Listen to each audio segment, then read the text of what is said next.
Hello everyone, welcome back to our channel. इस video में हम देखेंगे CA final self paced online module set B costing का chapter number 2 modern business environment. ये video एक theory marathon होगा।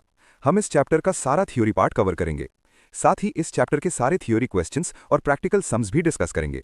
वैसे सारा प्रैक्टिकल पार्ट मैंने पहले ही एक मैराथन वीडियो में कवर कर दिया है, जो कि 12 घंटे का मैराथन वीडियो है और पूरे सेट बी के प्रैक्टिकल सम्स को कवर करता है। उसमें आप चैप्टर नंबर 2 के प्रैक्टिकल सम्स भी ढूंढ सकते हैं, या फिर मैंने चैप्टर्स अलग से भी अपलोड किए हैं, उसमें भी आप चैप्टर नंबर 2 का प्रैक्टिकल सम्स वाला वीडियो देख सकते हैं। इस वीडियो में सिर्फ थ्योरी पार्ट कवर किया जाएगा। और एक और इंपॉर्टेंट बात यह है कि अगर आप पहले प्रैक्टिकल वीडियो देख लें और फिर इस पर आएं तो ये एक अच्छी बात होगी। मैंने इसे इस तरह डिसाइड किया है कि अगर आप प्रैक्टिकल पार्ट देखते हैं तो कुछ थ्योरी कॉन्सेप्ट्स जो प्रैक्टिकल सम सॉल्व करने के लिए जरूरी हैं वो उस प्रैक्टिकल वीडियो में डिस्कस किए गए हैं। अगर आप वो देखकर यहाँ आते हैं तो बचे हुए थ्योरी कॉन्सेप्ट्स यहाँ कवर हो जाएंगे ताकि ये कंप्लीट हो जाए। और टॉपिक में जाने से पहले एक और बात, अगर आपको ये वीडियो पसंद आए तो प्लीज़ चैनल को सब्सक्राइब करें और इस वीडियो को अपने दोस्तों के साथ शेयर करें जो सेट बी की तैयारी कर रहे हैं, ताकि उनके लिए भी ये यूजफुल हो। अगर आप इस वीडियो को लाइक करेंगे तो ये ज़्यादा लोगों तक पहुंचेगा, इसलिए मैं ये कह रहा हूं। चैनल देखने वाले 90% लोग सब्सक्राइब नहीं कर रहे हैं, तो प्लीज़ चैनल को सब्सक्राइब करने का कंसिडर करें। अब चलते हैं टॉपिक की तरफ। इस चैप्टर में हमारे पास cost of quality, total quality management, supply chain management, service level agreement, gain sharing arrangement और फिर डाउनसाइजिंग, आउटसोर्सिंग और ऑफ स्टोरिंग जैसे कॉन्सेप्ट्स हैं। इन कॉन्सेप्ट्स में से कॉस्ट ऑफ क्वालिटी का कॉन्सेप्ट प्रैक्टिकल सम्स वीडियो में डिटेल में कवर किया गया है, क्योंकि ये प्रैक्टिकल सम्स सॉल्व करने के लिए जरूरी है। तो सिर्फ बचे हुए कॉन्सेप्ट्स ही इस वीडियो में कवर किए जाएंगे। अब सबसे पहले देखते हैं टोटल क्वालिटी मैनेजमेंट के बारे में। उससे पहले अगर आप यहां देखें तो उन्होंने चैप्टर का एक छोटा सा इंट्रोडक्शन दिया है। यहां वो कह रहे हैं कि बिजनेस एनवायरनमेंट, वो एनवायरनमेंट जिसमें बिजनेस किया जा रहा है, वो सालों में काफी बदल गया है। ये सेलर्स मार्केट से बायर्स मार्केट में बदल गया है। पहले क्या होता था, मार्केट सेलर को ज्यादा इंपॉर्टेंस देता था, आजकल ये बायर को बहुत ज्यादा इंपॉर्टेंस दे रहा है। तो क्या हुआ है, पहले के टाइम्स में प्राइस सेलर द्वारा डिसाइड किया जाता था, रिस्पांस टाइम सेलर द्वारा डिसाइड किया जाएगा कि सेलर को कस्टमर को रिस्पॉन्ड करने में कितना टाइम लगाना है। प्रोडक्ट की क्वालिटी सेलर द्वारा डिसाइड की जाती थी, वो अपनी कैपेबिलिटी और क्वालिटी के हिसाब से प्रोडक्ट बनाएगा। परफॉर्मेंस, ये कितना परफॉर्म करेगा, ये कितना अच्छा परफॉर्म करेगा, ये भी सप्लायर या सेलर द्वारा डिसाइड किया जाता था। लेकिन आज इनमें से हर एक फैक्टर बायर के रिक्वायरमेंट के हिसाब से टेलर किया जा रहा है। प्राइसेस बायर के डिमांड के हिसाब से हैं, रिस्पांस टाइम कस्टमर के रिक्वायरमेंट के हिसाब से है, क्वालिटी कस्टमर के स्पेसिफिकेशन के हिसाब से है, परफॉर्मेंस भी कस्टमर के स्पेसिफिकेशन के हिसाब से है। यहां मेन चीज ये है कि हमें कस्टमर की एक्सपेक्टेशन को मीट करना है, आपको कस्टमर को सेटिस्फाई करना है। बायर्स मार्केट में यही मेन मोटिव है। ये कैसे बदला है, ये क्यों बदला है? Social changes, political changes, macro economic changes की वजह से ग्लोबल इंस्टीट्यूशन ने इस चेंज में मदद की है। हमारे पास कंपटीशन है, बहुत सारे कंपटीशन की वजह से उन्हें कस्टमर को भी कंसिडर करना पड़ता है। प्रोडक्शन में access capacity, managerial method, raw material और नॉलेज की अवेलेबिलिटी, मटेरियल की अवेलेबिलिटी, ग्लोबल ट्रैवल का यूज, ये सब वो फैक्टर्स हैं जिन्होंने मार्केट को सेलर्स मार्केट से बायर्स मार्केट में बदल दिया। अगली चीज जो हमें करनी है, कंपनी का मेन मोटिव एक्सेप्शनल परफॉर्मेंस के जरिए कस्टमर को सेटिस्फाई करना है। हमें सुपीरियर परफॉर्मेंस देनी होगी। फिर हमारे पास कॉस्ट ऑफ क्वालिटी कॉन्सेप्ट्स हैं जो मैंने पहले ही प्रैक्टिकल सम्स वीडियो में एक्सप्लेन कर दिए हैं। अगली चीज है इलस्ट्रेशन नंबर 1, जो हम पहले ही प्रैक्टिकल सम्स वीडियो में कवर कर चुके हैं। फिर इस केस सिनेरियो में भी हमने प्रैक्टिकल सम्स मैराथन में ही कवर कर लिया है। अगली चीज पैफ मॉडल के एप्लीकेशन के स्टेप्स हैं। ये मॉडल प्रिवेंशन, अप्रेजल और फेलियर कहलाता है। अगर आपने प्रैक्टिकल वीडियो देखा होगा तो आपको पता होगा कि कॉस्ट ऑफ क्वालिटी में आपके पास prevention cost, appraisal cost, failure cost, internal failure cost, external failure cost होते हैं। ये मॉडल वाइडली एक्सेप्टेड मेथड है। क्वालिटी कॉस्ट को मेजर करने के लिए ये मेथड ग्लोबल लेवल पर बहुत माना जाता है। एप्लीकेशन के स्टेप्स क्या हैं? इस मॉडल को कैसे यूज करना है वो ये है कि हमें फेलियर और सिस्टम में क्रिएट हुए वेस्ट के बारे में बेसिक इन्फॉर्मेशन गैदर करनी होगी। हमें कुछ अजम्पशंस वगैरह यूज करने होंगे। हमें डेटा के बारे में एक चार्ट बनाना होगा। हमें वीक स्पॉट आइडेंटिफाई करना होगा कि हम कहां और सब कॉस्ट एंटर कर रहे हैं, वो हमें आइडेंटिफाई करना होगा।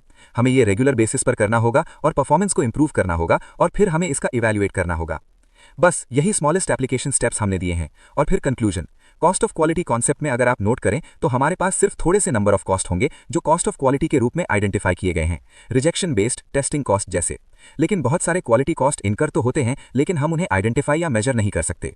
Example, excessive overtime, excessive employee fluctuation, dissatisfied customer के साथ टाइम, अनयूजुअल कैपेसिटी। ये सब कॉस्ट इनडायरेक्टली इनकर होती हैं, लेकिन हम इसे मेजर नहीं कर सकते, हम इसे आइडेंटिफाई नहीं कर सकते। तो इसे एक आइसबर्ग मॉडल द्वारा रिप्रेजेंट किया जाता है। आइसबर्ग में अगर आप देखें कि ये वाटर लेवल होगा, ये आइसबर्ग का टिप होगा जो पानी के ऊपर दिखाई देता है। लेकिन बहुत सारा आइसबर्ग ऐसा होगा जो पानी के ऊपर दिखाई नहीं देता, ये पानी के नीचे होगा और हम इसे देख नहीं सकते। ये मेजर पार्ट उन क्वालिटी कॉस्ट्स को रिप्रेजेंट करता है जो कंपनी द्वारा आइडेंटिफाई नहीं किए गए हैं। सिर्फ इस आइसबर्ग के टिप को हम इन नामों में मेजर कर रहे हैं, रीवर्क, टेस्टिंग कॉस्ट, ये सब बस आइसबर्ग का टिप है। हमारे पास बहुत सारी क्वालिटी कॉस्ट हैं जो छिपी हुई हैं। अगर हम अच्छी क्वालिटी दें तो इन आइडेंटिफाइड कॉस्ट ऑफ क्वालिटी को भी हम अवॉइड कर सकते हैं। अब नेक्स्ट टॉपिक है total quality management. Total quality management क्या है?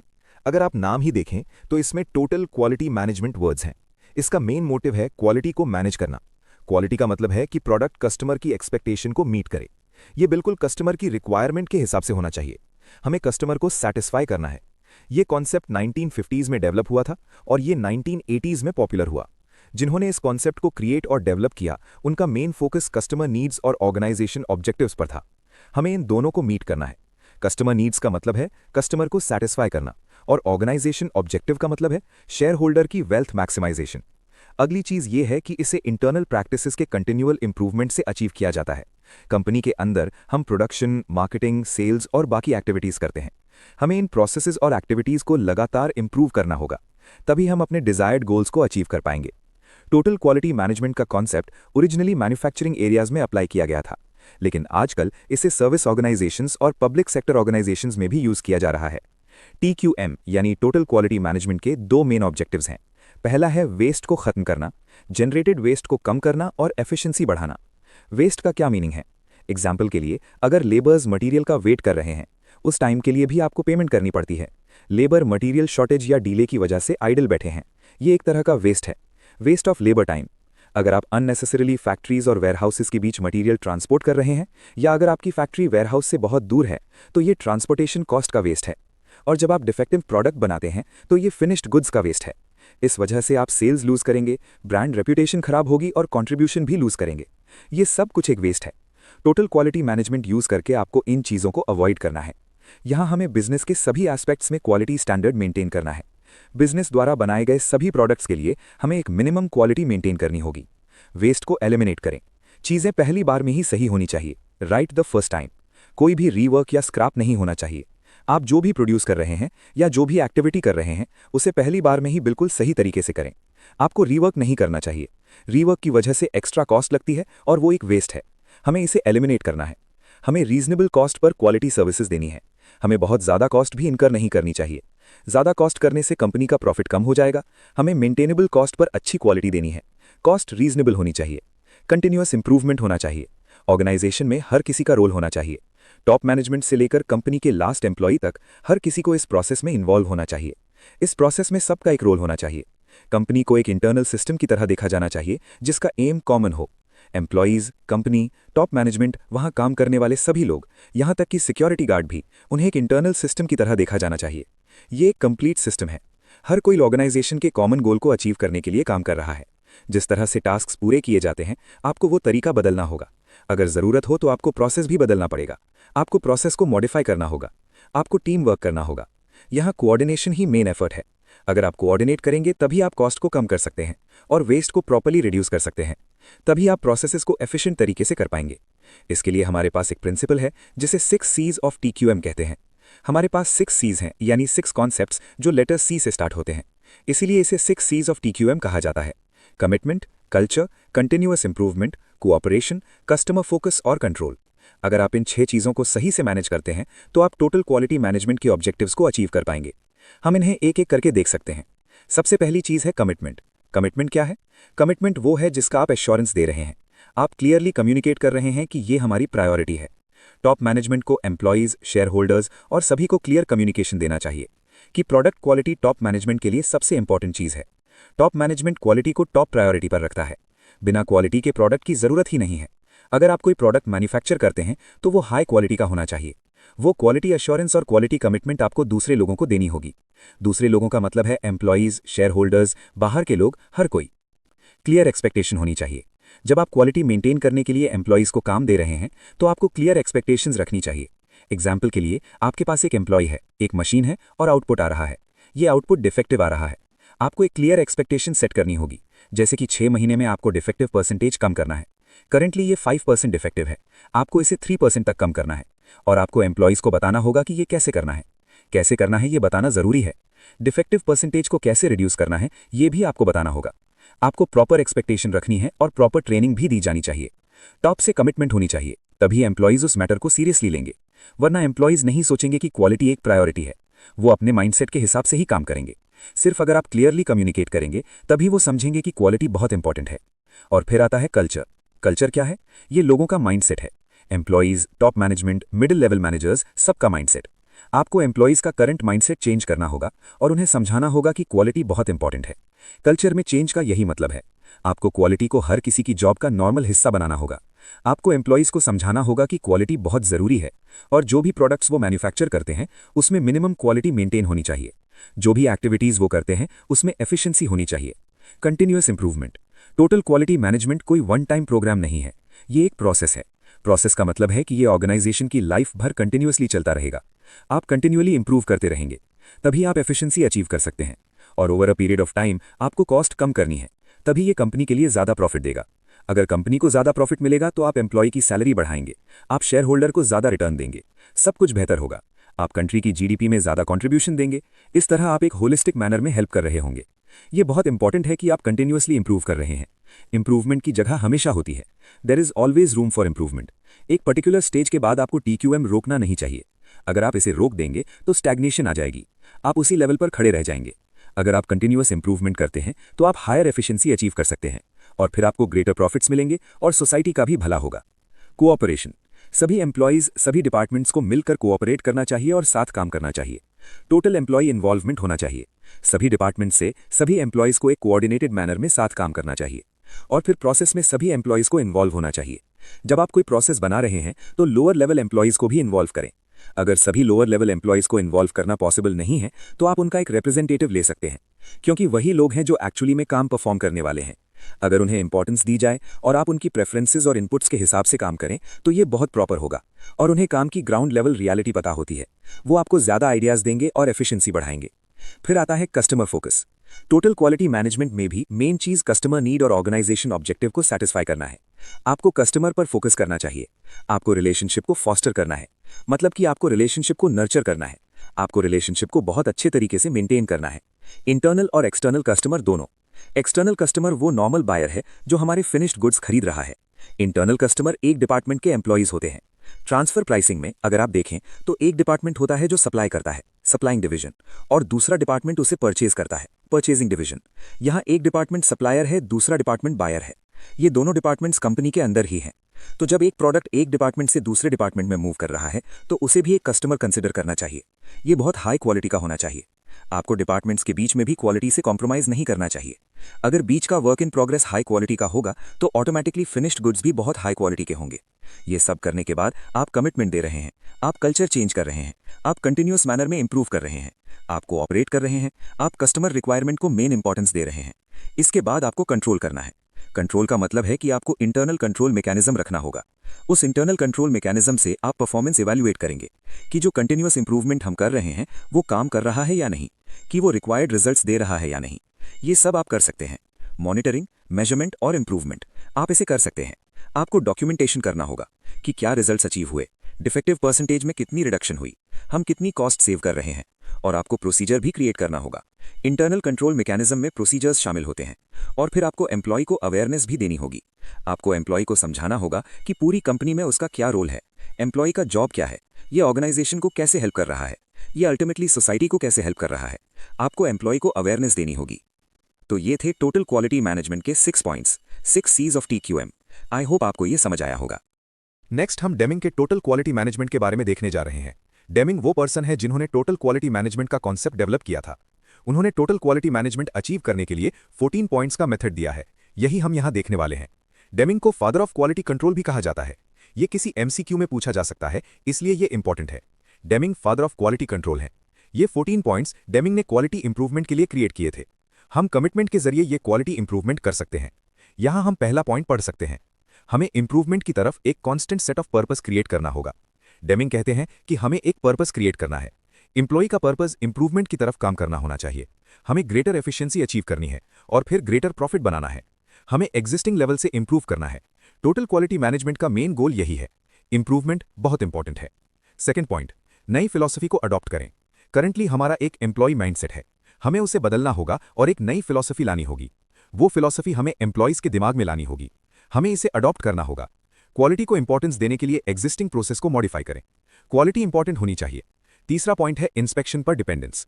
इंस्पेक्शन पर डिपेंडेंस का मतलब है, एग्जाम्पल के लिए अगर आप किसी एम्प्लॉय को प्रोडक्ट मैन्युफैक्चर करने के लिए कोई प्रोसीजर दे रहे हैं, अगर आप उस प्रोसीजर के हिसाब से मैन्युफैक्चर करते हैं तो वो बहुत अच्छी क्वालिटी का बनेगा। लेकिन एम्प्लॉय एक्चुअली उस प्रोसीजर को फॉलो कर रहा है या नहीं, ये आपको चेक करना होगा। इसके लिए आप इंस्पेक्शन यूज करेंगे। आपको एम्प्लॉयज का माइंडसेट इस तरह बनाना होगा कि अगर आप इंस्पेक्शन ना भी करें तब भी एम्प्लॉय उसे फॉलो करेगा और एक अच्छी क्वालिटी का प्रोडक्ट बनाएगा।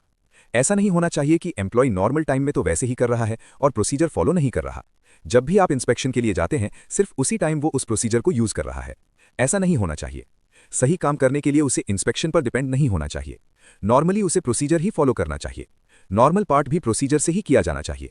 प्रोसीजर फॉलो किए बिना एम्प्लॉय को प्रोडक्ट मैन्युफैक्चर नहीं करना चाहिए। इससे वेरिएशन कम होगा। आपके पास एक मिनिमम स्टैंडर्ड क्वालिटी होगी। स्टैंडर्ड प्रोडक्ट प्रोड्यूस होगा। किसी भी आइटम के लिए सिंगल सप्लायर की तरफ मूव करें।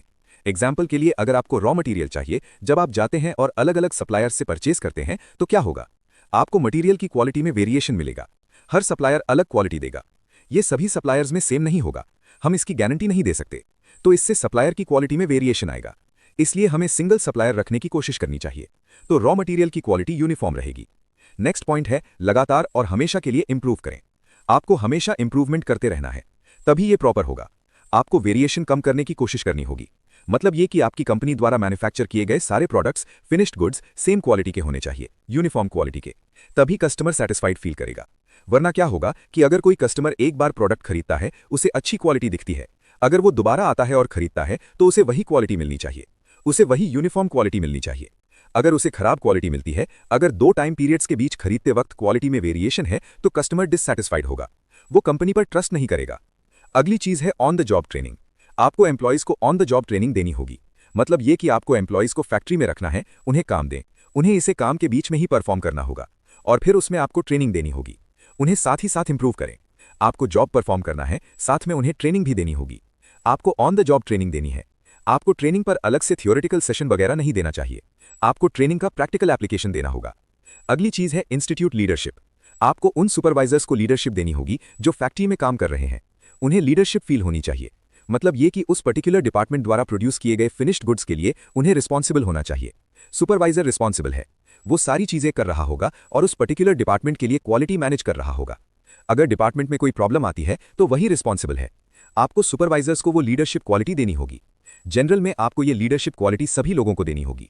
तभी वो अकाउंटेबिलिटी लेंगे और फिर प्रोसीजर या स्टैंडर्ड ऑपरेटिंग प्रोसीजर्स के हिसाब से अच्छा काम करेंगे, जो ऑर्गेनाइजेशन द्वारा रूल आउट किए गए हैं।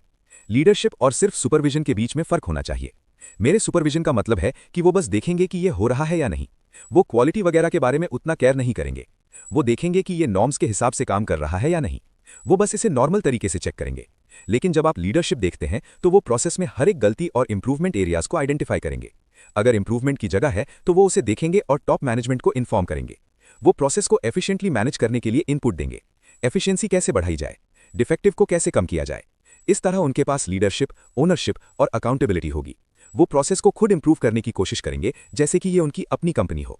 यहां ये इंपॉर्टेंट चीज है। लीडरशिप इंस्टीट्यूट करें, कैसे इंप्रूव करें, वेरिएशन कैसे कम करें। अब हमें सुपरवाइजर से भी इनपुट गैदर करना होगा। नेक्स्ट पॉइंट है डर को भगाना, ड्राइव आउट फियर। आपको एम्प्लॉयज में से डर कम करना होगा। जहां भी कोई प्रॉब्लम हो या कोई पॉइंट हो जो एम्प्लॉय टॉप मैनेजमेंट को बताना चाहता है, उसे कॉन्फिडेंट होकर बताने के काबिल होना चाहिए। आपको एम्प्लॉय को धमकाना नहीं चाहिए। वर्कफोर्स के दिमाग से डर निकाल दें। फियर काउंटर प्रोडक्टिव होता है। अगर डर है तो एम्प्लॉय टॉप मैनेजमेंट को सब कुछ नहीं बताएगा। हम कुछ पॉइंट्स मिस कर देंगे जो टॉप मैनेजमेंट को पता नहीं चलेंगे। सिर्फ वो पर्सन जो ग्राउंड रियलिटी में काम कर रहा है, उसे कुछ इंपॉर्टेंट इनपुट्स पता होंगे। वो हम तभी ऑब्टेन कर सकते हैं अगर एम्प्लॉय कॉन्फिडेंट हो। अगली चीज है डिपार्टमेंट्स के बीच के बैरियर्स को तोड़ना। डिपार्टमेंट्स के बीच बैरियर्स नहीं होने चाहिए। अगर 2 डिपार्टमेंट्स हैं तो उन्हें साथ में कोऑर्डिनेट करना होगा, प्रॉपरली कम्युनिकेट करना होगा और फिर उन्हें साथ में काम करना होगा। तभी ये यूजफुल होगा। अगर वो साथ काम नहीं कर रहे हैं तो 2 डिपार्टमेंट्स के बीच बहुत सारा वेस्ट और अननेसेसरी प्रोसेस होगा। अगर वो साथ काम करते हैं तो वो इन सब को एलिमिनेट कर सकते हैं और ऑर्गेनाइजेशन के लिए कॉस्ट कम कर सकते हैं। उन्हें इंटरनल कस्टमर की तरह ट्रीट किया जाना चाहिए। जैसे हमने पहले ही कहा, एक डिपार्टमेंट सप्लायर होगा, दूसरा डिपार्टमेंट परचेजर होगा।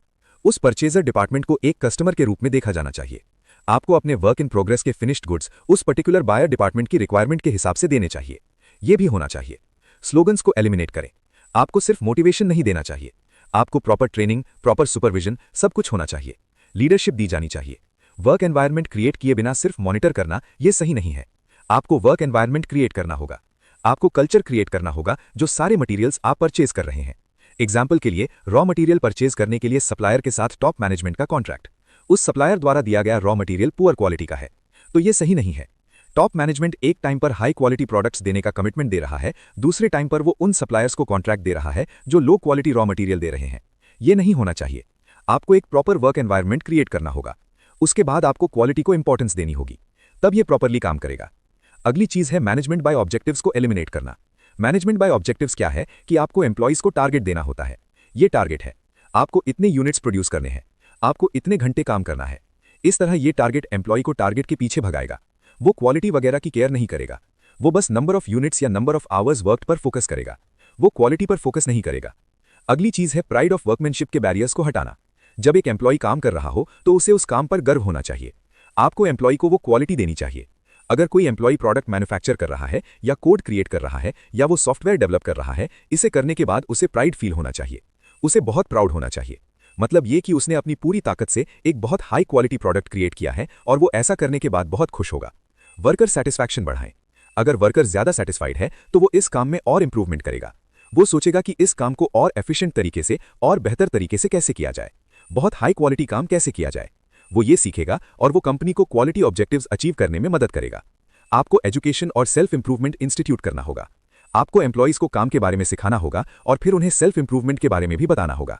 एम्प्लॉइज को अपने स्किल सेट्स भी इंप्रूव करने चाहिए, ये भी होना चाहिए। ट्रांसफॉर्मेशन सबका काम है। कंपनी को एक क्वालिटी ओरिएंटेड एनवायरनमेंट में ट्रांसफॉर्म करना जो क्वालिटी और कस्टमर एक्सपेक्टेशन को इंपॉर्टेंस देता है, वो ट्रांसफॉर्मेशन सबका होगा।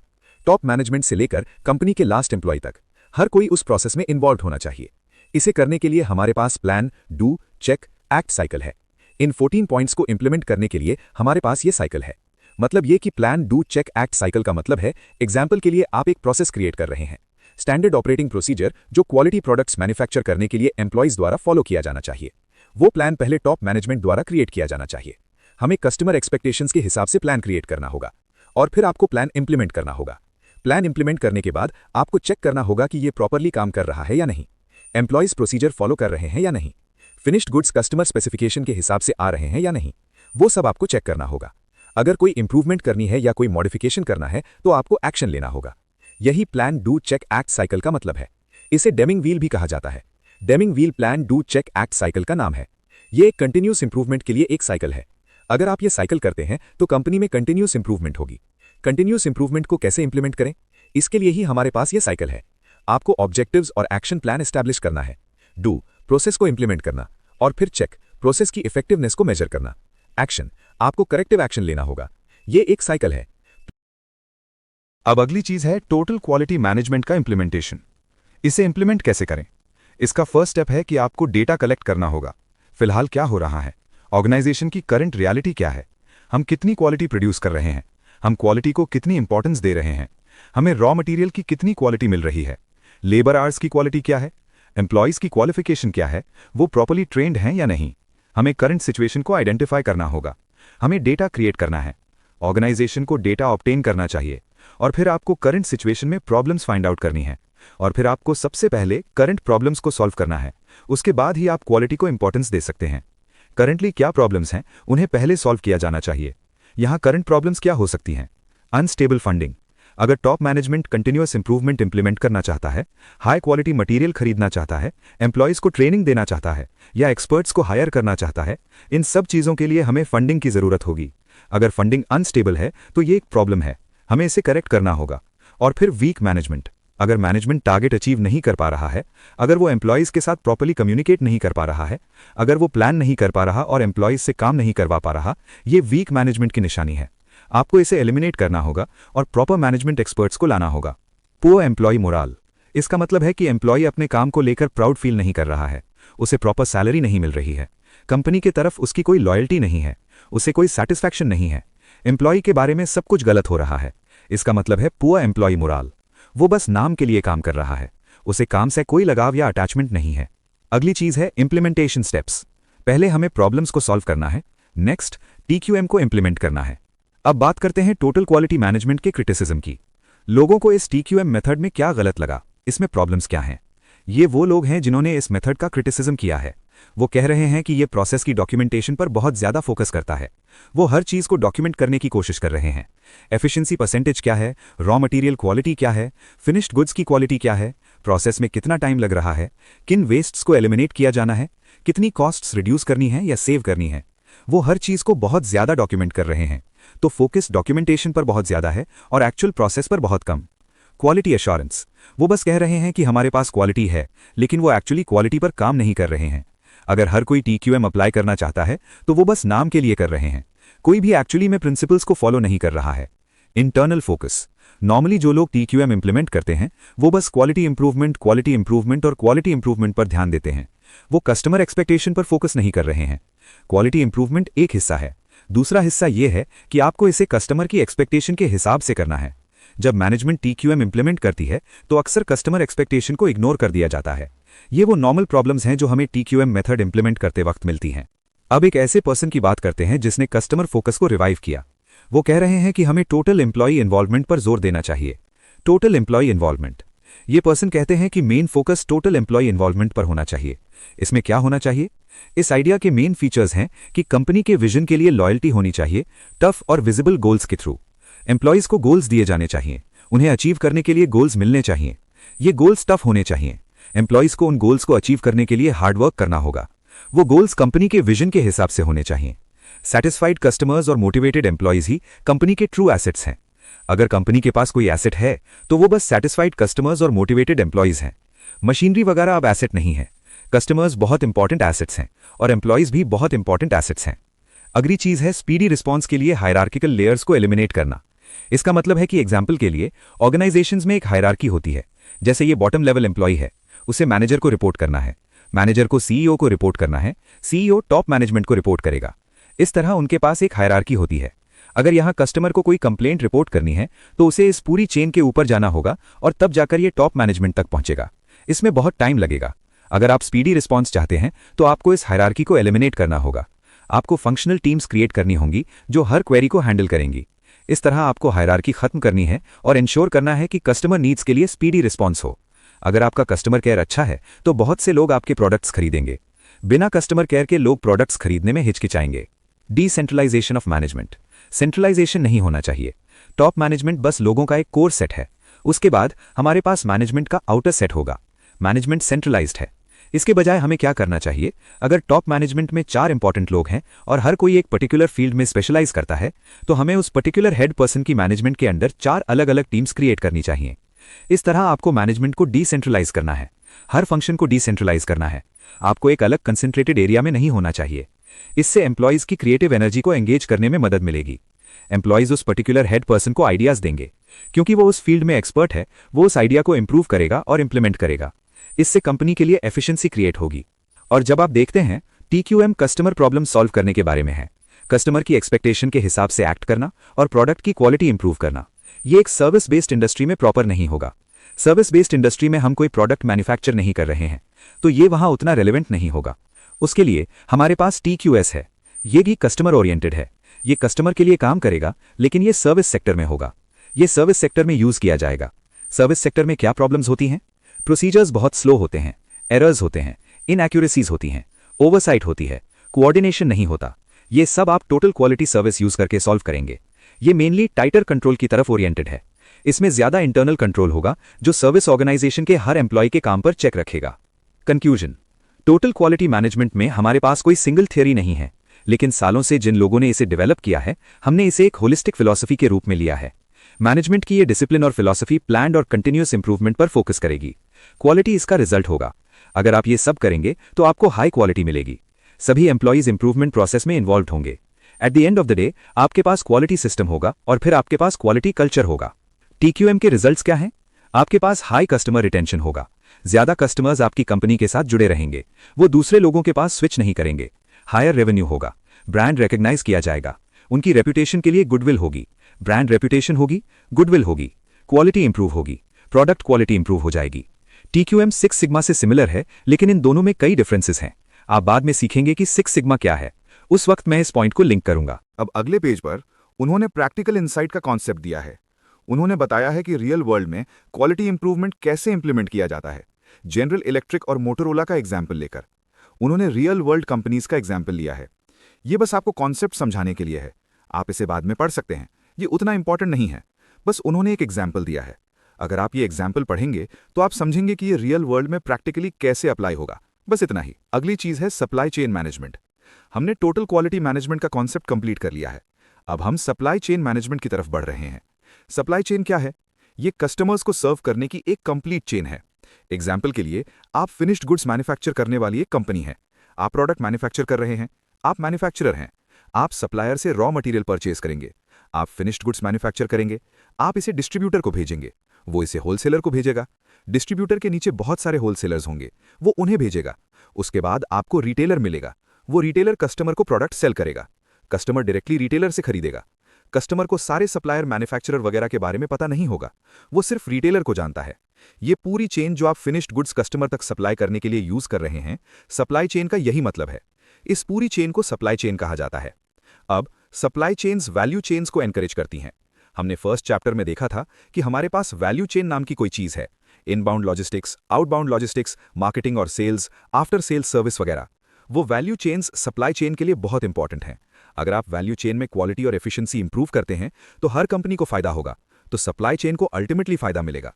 सप्लाई चेन में अगर कोई कमी है तो ये सप्लाई चेन में इंडिविजुअल चेन या इंडिविजुअल पर्सन की प्रॉब्लम की वजह से है। एग्जाम्पल के लिए, अगर कोई प्रॉब्लम है, अगर रॉ मटेरियल की शॉर्टेज है तो ये रॉ मटेरियल सप्लायर की प्रॉब्लम है। अगर रॉ मटेरियल सप्लायर ने ढंग से काम किया और सप्लायर ऑर्गेनाइजेशन के अंदर सारी वैल्यू चेन एक्टिविटीज को ढंग से मैनेज किया तो रॉ मटेरियल की कोई शॉर्टेज नहीं होगी, सप्लाई चेन स्मूथली काम करेगी। अगर रॉ मटेरियल में शॉर्टेज है तो ये पूरी सप्लाई चेन को अफेक्ट करेगा।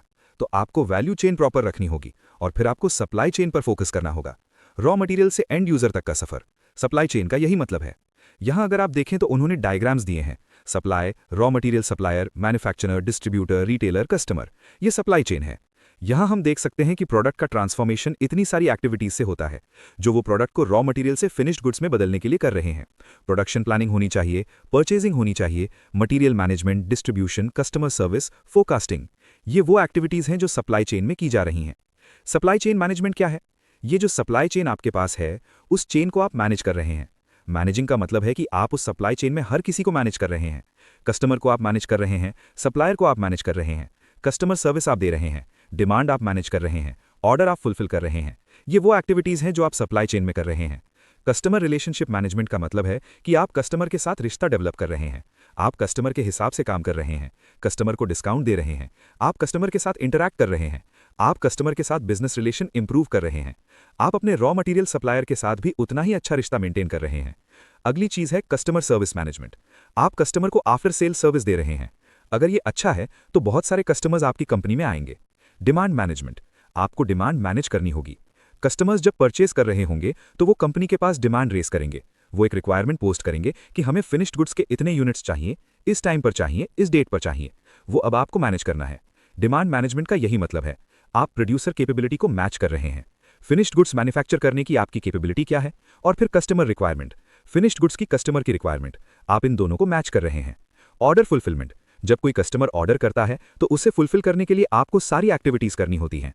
मैन्युफैक्चरिंग फ्लो मैनेजमेंट, मैन्युफैक्चरिंग के लिए आपकी कंपनी के अंदर के सारे प्रोसेसेस वो आप कर रहे हैं, मटेरियल मूव कर रहे हैं, आप फ्लेक्सिबिलिटी ऑब्टेन कर रहे हैं, इंप्लीमेंट कर रहे हैं और मैनेज कर रहे हैं।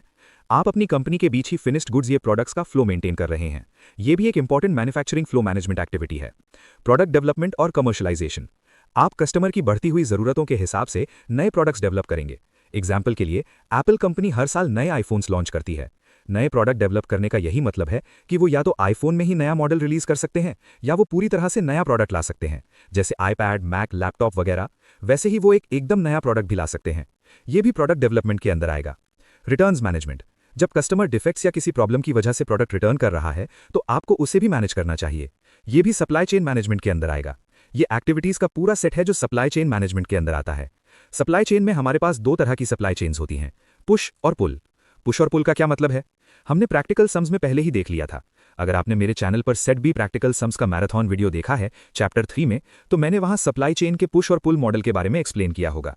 लेकिन अगर आपने नहीं देखा है तो कोई बात नहीं, मैं इसे अभी एक्सप्लेन करूंगा। पुश और पुल मॉडल का मतलब यह है कि अगर आप यहां देखें तो ट्रेडिशनली हम क्या करते हैं, रॉ मटेरियल सप्लायर आने वाली डिमांड के बेसिस पर रॉ मटेरियल का स्टॉक रखेगा।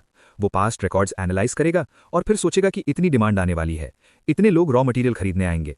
उस एक्सपेक्टेशन के बेसिस पर वो रॉ मटेरियल का स्टॉक रखेगा। मैन्युफैक्चरर यानी हमारी कंपनी, हम कुछ प्रोडक्शन प्लानिंग के बेसिस पर प्रोडक्शन शुरू करेंगे। वो प्लानिंग हम पास्ट ट्रैक रिकॉर्ड के हिसाब से करेंगे। कितनी डिमांड होगी, साल में टोटल कितने महीने हैं, कौन से सीजन में प्रोडक्ट ज्यादा बिकेगा, ऑफ सीजन मंथ्स कौन से हैं, और फिर हम एक प्रोडक्शन प्लानिंग डिसाइड करेंगे। उसके हिसाब से हम फिगर क्रिएट करेंगे। हमें फिनिश्ड गुड्स के इतने नंबर मैन्युफैक्चर करने हैं। डिस्ट्रीब्यूटर वो रिटेलर की रिक्वायरमेंट के बेसिस पर स्टॉक प्रिपेयर करेगा। वो रिटेलर की डिमांड को एंटिसिपेट करेगा, वो फोरकास्टिंग करेगा, वो डिमांड एक्सपेक्ट करेगा और फिर उसके हिसाब से वो स्टॉक रखेगा। और रिटेलर भी वो कस्टमर की डिमांड एक्सपेक्टेशन के बेसिस पर स्टॉक मेंटेन करेगा। कस्टमर कुछ डिमांड करेगा, रिटेलर पास्ट ट्रैक रिकॉर्ड के बेसिस पर एक एक्सपेक्टेशन रखेगा कि अगले एक साल में इतनी डिमांड होगी, उसके हिसाब से वो स्टॉक रखेगा। ये ट्रेडिशनल सिस्टम है जिस पर हम ऑपरेट कर रहे हैं। इसमें हम सब कुछ अपने ट्रैक रिकॉर्ड और एनालिसिस के हिसाब से कर रहे हैं। हम एक्सपेक्ट कर रहे हैं कि इतनी डिमांड होगी, हमें इतने फिनिश्ड गुड्स प्रोड्यूस करने हैं। इस तरह हम एंटिसिपेशन रख रहे हैं, हम एक्सपेक्ट कर रहे हैं और फिर हम अपनी एक्टिविटीज कर रहे हैं और फिर उसके बाद हम अपना स्टॉक रखेंगे। और फिर जब कोई कस्टमर हमारे पास आएगा, हम पहले से प्रोड्यूस किए गए इन्वेंट्री को कस्टमर को पुश करेंगे। हम अपनी एक्टिविटीज करेंगे और जब जरूरत होगी तब हम स्टॉक रखेंगे। हम अपनी एक्सपेक्टेशन के हिसाब से स्टॉक रखेंगे और जब कस्टमर आएगा, हम कस्टमर को स्टॉक पुश करेंगे। Push model of supply chain में यही हो रहा होगा। ये ट्रेडिशनल मेथड है जो हम फॉलो कर रहे हैं। यही वो मेथड है जो हम अब तक फॉलो कर रहे हैं। मॉडर्न डेज में हमारे पास एक नया मॉडल है जिसे पुल मॉडल ऑफ सप्लाई चेन कहते हैं। मतलब ये कि हम पीछे से आएंगे। जब कस्टमर ऑर्डर करेगा तभी रिटेलर डिस्ट्रीब्यूटर से परचेस करेगा। जब भी रिटेलर ऑर्डर देगा तभी डिस्ट्रीब्यूटर मैन्युफैक्चरर से परचेस करेगा। जब मैन्युफैक्चरर को ऑर्डर मिलेगा तभी वो रॉ मटेरियल परचेस करेगा और प्रोडक्शन शुरू करेगा। प्रोडक्शन भी कस्टमर के ऑर्डर देने के बाद ही शुरू होगा। रॉ मटेरियल परचेस भी कस्टमर के ऑर्डर देने के बाद ही होगा। इसके बेसिस पर क्या होगा कि उन्हें large amount of inventory maintain करने की जरूरत नहीं होगी। उन्हें इन्वेंट्री मेंटेन करने की जरूरत ही नहीं है क्योंकि वो प्रोडक्शन ही कस्टमर ऑर्डर के बाद शुरू कर रहे हैं। ये पुल मॉडल ऑफ सप्लाई चेन है। ट्रेडिशनल मॉडल पुश मॉडल है। हम अपनी एक्टिविटीज कर रहे होंगे और अपने प्रोडक्ट्स प्रोड्यूस करके अपनी इन्वेंट्री में रखे होंगे। जब भी कस्टमर आएगा, हम पहले से प्रोड्यूस किए गए इन्वेंट्री को कस्टमर को पुश करेंगे।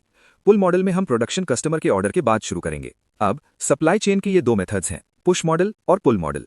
पुश मॉडल के अंदर हम एंटिसिपेटेड डिमांड के बेसिस पर काम कर रहे होंगे। हम डिमांड एक्सपेक्ट करेंगे, हम डिमांड फोरकास्ट करेंगे और हम उसके हिसाब से एक्टिविटी करेंगे। पुल मॉडल के अंदर हम इन्वेंट्री नहीं रखेंगे, इसके बजाय हम एक्चुअल डिमांड को रिस्पॉन्ड करेंगे। जब एक्चुअल ऑर्डर आएगा, हम मैन्युफैक्चरिंग शुरू करेंगे। ये एक मार्केटिंग ओरिएंटेड अप्रोच होगा। जब कस्टमर आएगा तभी हम एक्टिविटीज शुरू करेंगे। पुल मॉडल में इलेक्ट्रॉनिक कनेक्शंस यूज होते हैं।